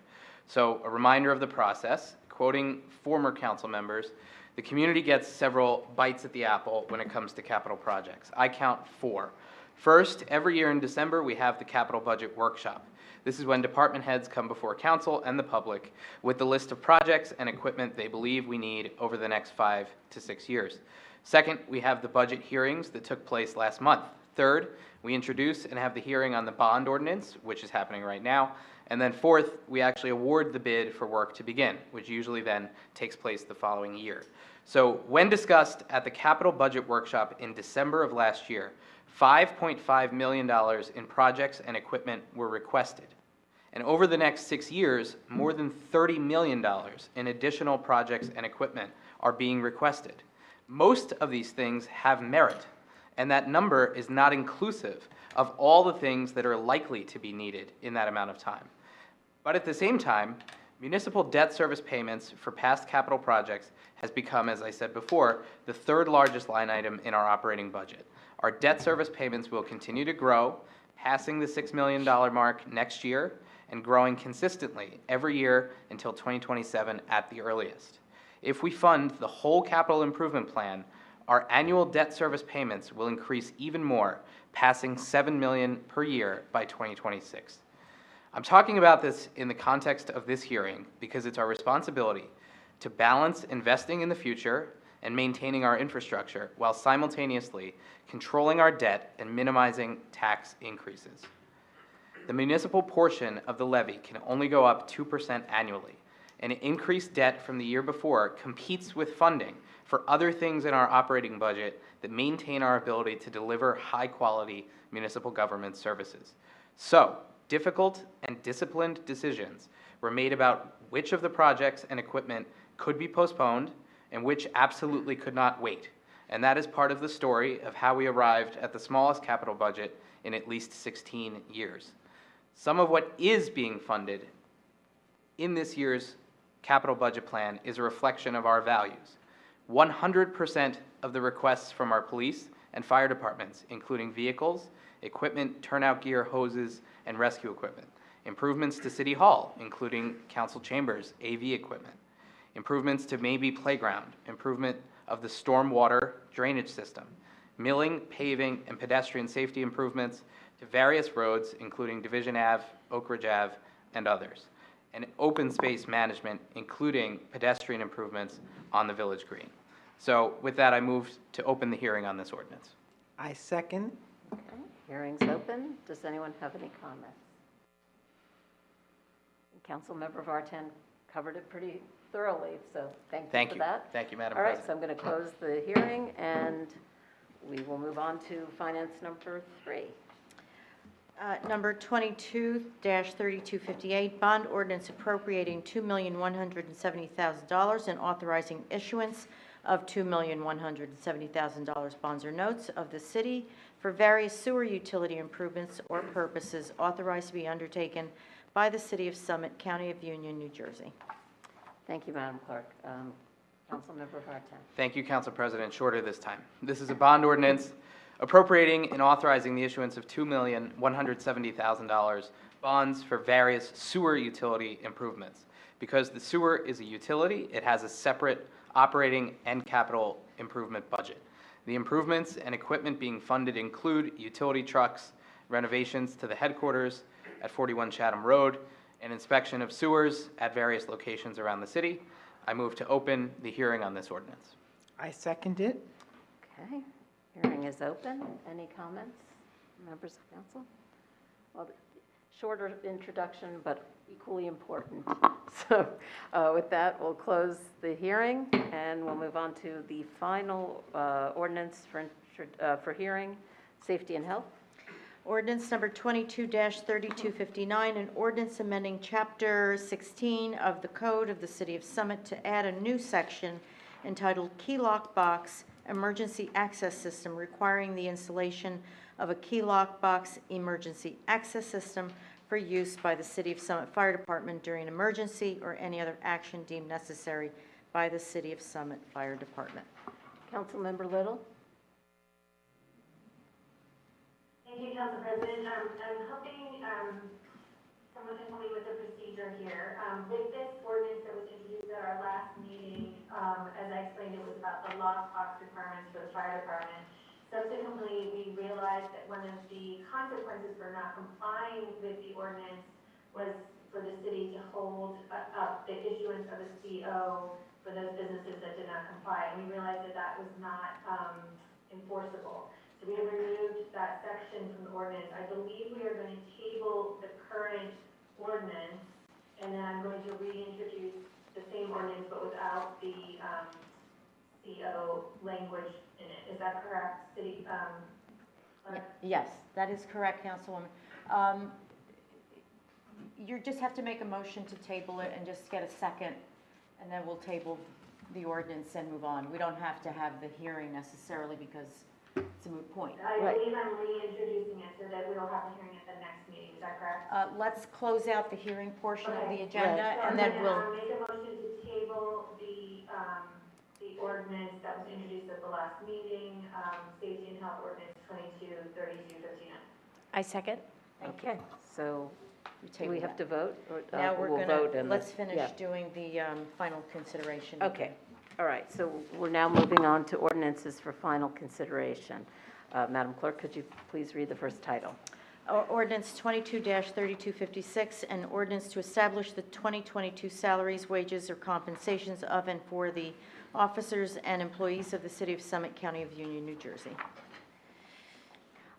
Councilmember Vartan.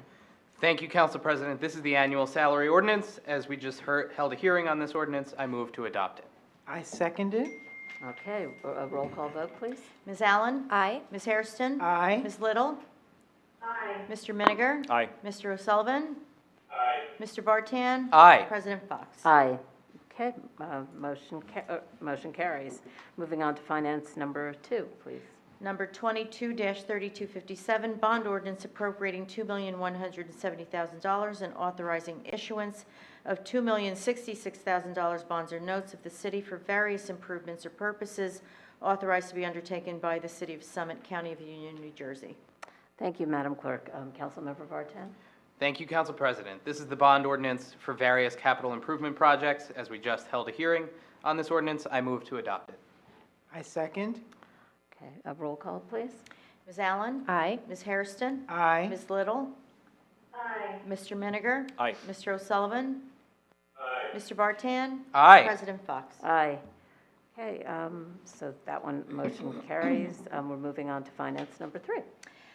Ordinance 22-3258, bond ordinance appropriating $2,170,000 and authorizing issuance of $2,170,000 bonds or notes of the city for various sewer utility improvements or purposes authorized to be undertaken by the City of Summit, County of Union, New Jersey. Okay, thank you, Madam Clerk. Councilmember Vartan. Thank you, Council President. This is the bond ordinance for sewer utility improvements. As we just held a hearing on this ordinance, I move to adopt it. I second. Okay, roll call, please.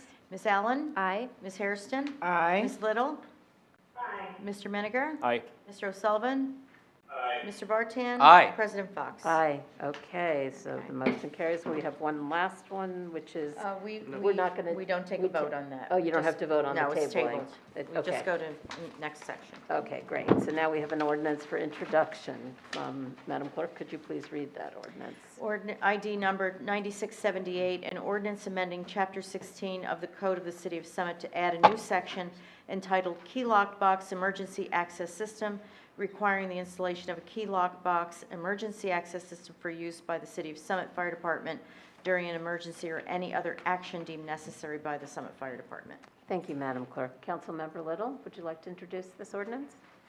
Thank you, Council President. As you just discussed, I am reintroducing this ordinance, which is in all respects the same as the ordinance introduced at the last meeting, except that it removes one of the consequences for not complying with the ordinance, which was the holdup of the CO. So now there are just monetary fines as a consequence for not complying with the ordinance. This will have each business in town that falls under the ordinance will be required to install a lock box on the business, which will allow the fire department access in case of an emergency, which will increase the response time so that the fire department can respond adequately to any issues and improve the response times in the lack of time that the amount of time that the fire department is responding to these types of incidents. So I ask that we approve this for introduction. I second. Okay, roll call, Madam Clerk? Ms. Allen? Aye. Ms. Hairston? Aye. Ms. Little? Aye. Mr. Meniger? Aye. Mr. O'Sullivan? Aye. Mr. Vartan? Aye. President Fox? Aye. Okay, motion carries, and the hearing will be on the 15th of June, Which is a Wednesday. which is also a Wednesday, yes. It's a thing. Okay, so now we're moving on to resolutions. We've got two finance resolutions. Councilmember Vartan? Yes, thank you, Council President. The first is number 9672. This resolution authorizes the salaries for employees of the City of Summit effective January 1st, 2022.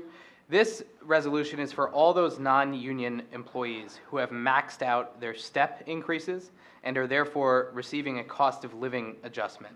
This modest increase in salaries is in line with the 2022 municipal operating budget. I thank our dedicated city staff for all they continue to do for this city, and I move to adopt this resolution. I second it. Okay, any comments from members of council? No, okay. Hearing none. All those in favor? Aye. Any opposed?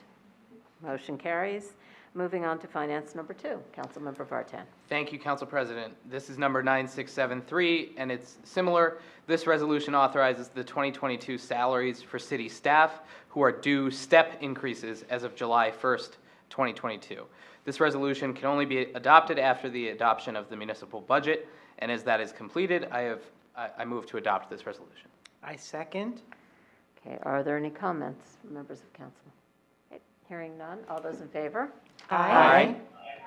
Any opposed? Motion carries. So we're now moving on to law and labor. Councilmember Hairston. Thank you, Council President. I'm introducing Resolution ID 9658, which renews liquor license for the period 2022 to 2023 for Nipa Liquor and Deli on Beechwood, also known as Beechwood Wine and Liquors, Cambridge Wine Cellar LLC, JK Wine Inc., which is King's Fine Wines and Spirits, Simona Wine and Liquor LLC, Nimish Corporation, which is on Morris Avenue Liquors Inc., and Summit Avenue Liquors Corporation, which is Best Sellers. These retail licenses came with an annual fee of $1,980. The next type of liquor license that is up for approval is a club license, and that is for the Beacon Hill Club with an annual fee of $180. And the next type is a retail consumption license with an annual fee of $2,400. And that, those two premises are the Villa Dasty, which is the Broadway Diner, and Harvest Associates, which is on Huntley Tavern. And so I ask that we pass this resolution to renew these liquor licenses. I second. Are there any comments from members of council? Okay, hearing none. All those in favor? Aye. Any opposed? Motion carries. Okay, so we now are moving on to law and labor number 2. And Madam you. Clerk, do you want to just address the issue So, here? before we take a vote on the next resolution, anyone who is a member of the Elks Club really has to abstain from it, from voting on this resolution. If we have enough abstentions, and the Assistant Counsel can explain this, if he can clarify, it would go to the state at that point. Correct. And then the state would do the approval instead of the council because we don't have enough votes. That's right. So, once this is approved, I would send this down to the state, and then they would send the renewal. They would do the renewal process at that point. That's right, because we're conflicted here, so the state would have to do it. Okay. So, All right, so- anyone who needs to abstain needs to publicly just advise of that. So that I'll they call can- for abstentions, and Right. people will just say abstain. Okay. Okay. So So, go ahead, motion. Councilmember Hairston. I was just Thank explaining you. the, No, thank you, Council President. Thank you, Clerk Licatis, for that clarification. Introducing Resolution 9707, which is to renew the liquor license for the Elks Club, but not to have this council do it, but to have authorization to send it to Trenton. So I introduce that resolution. And I second.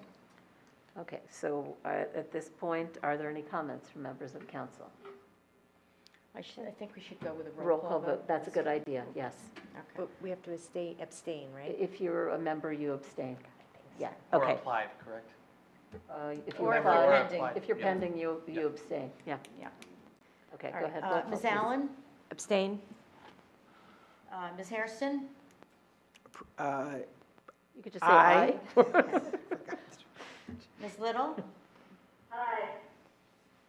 Mr. Miniger? Aye. Mr. O'Sullivan?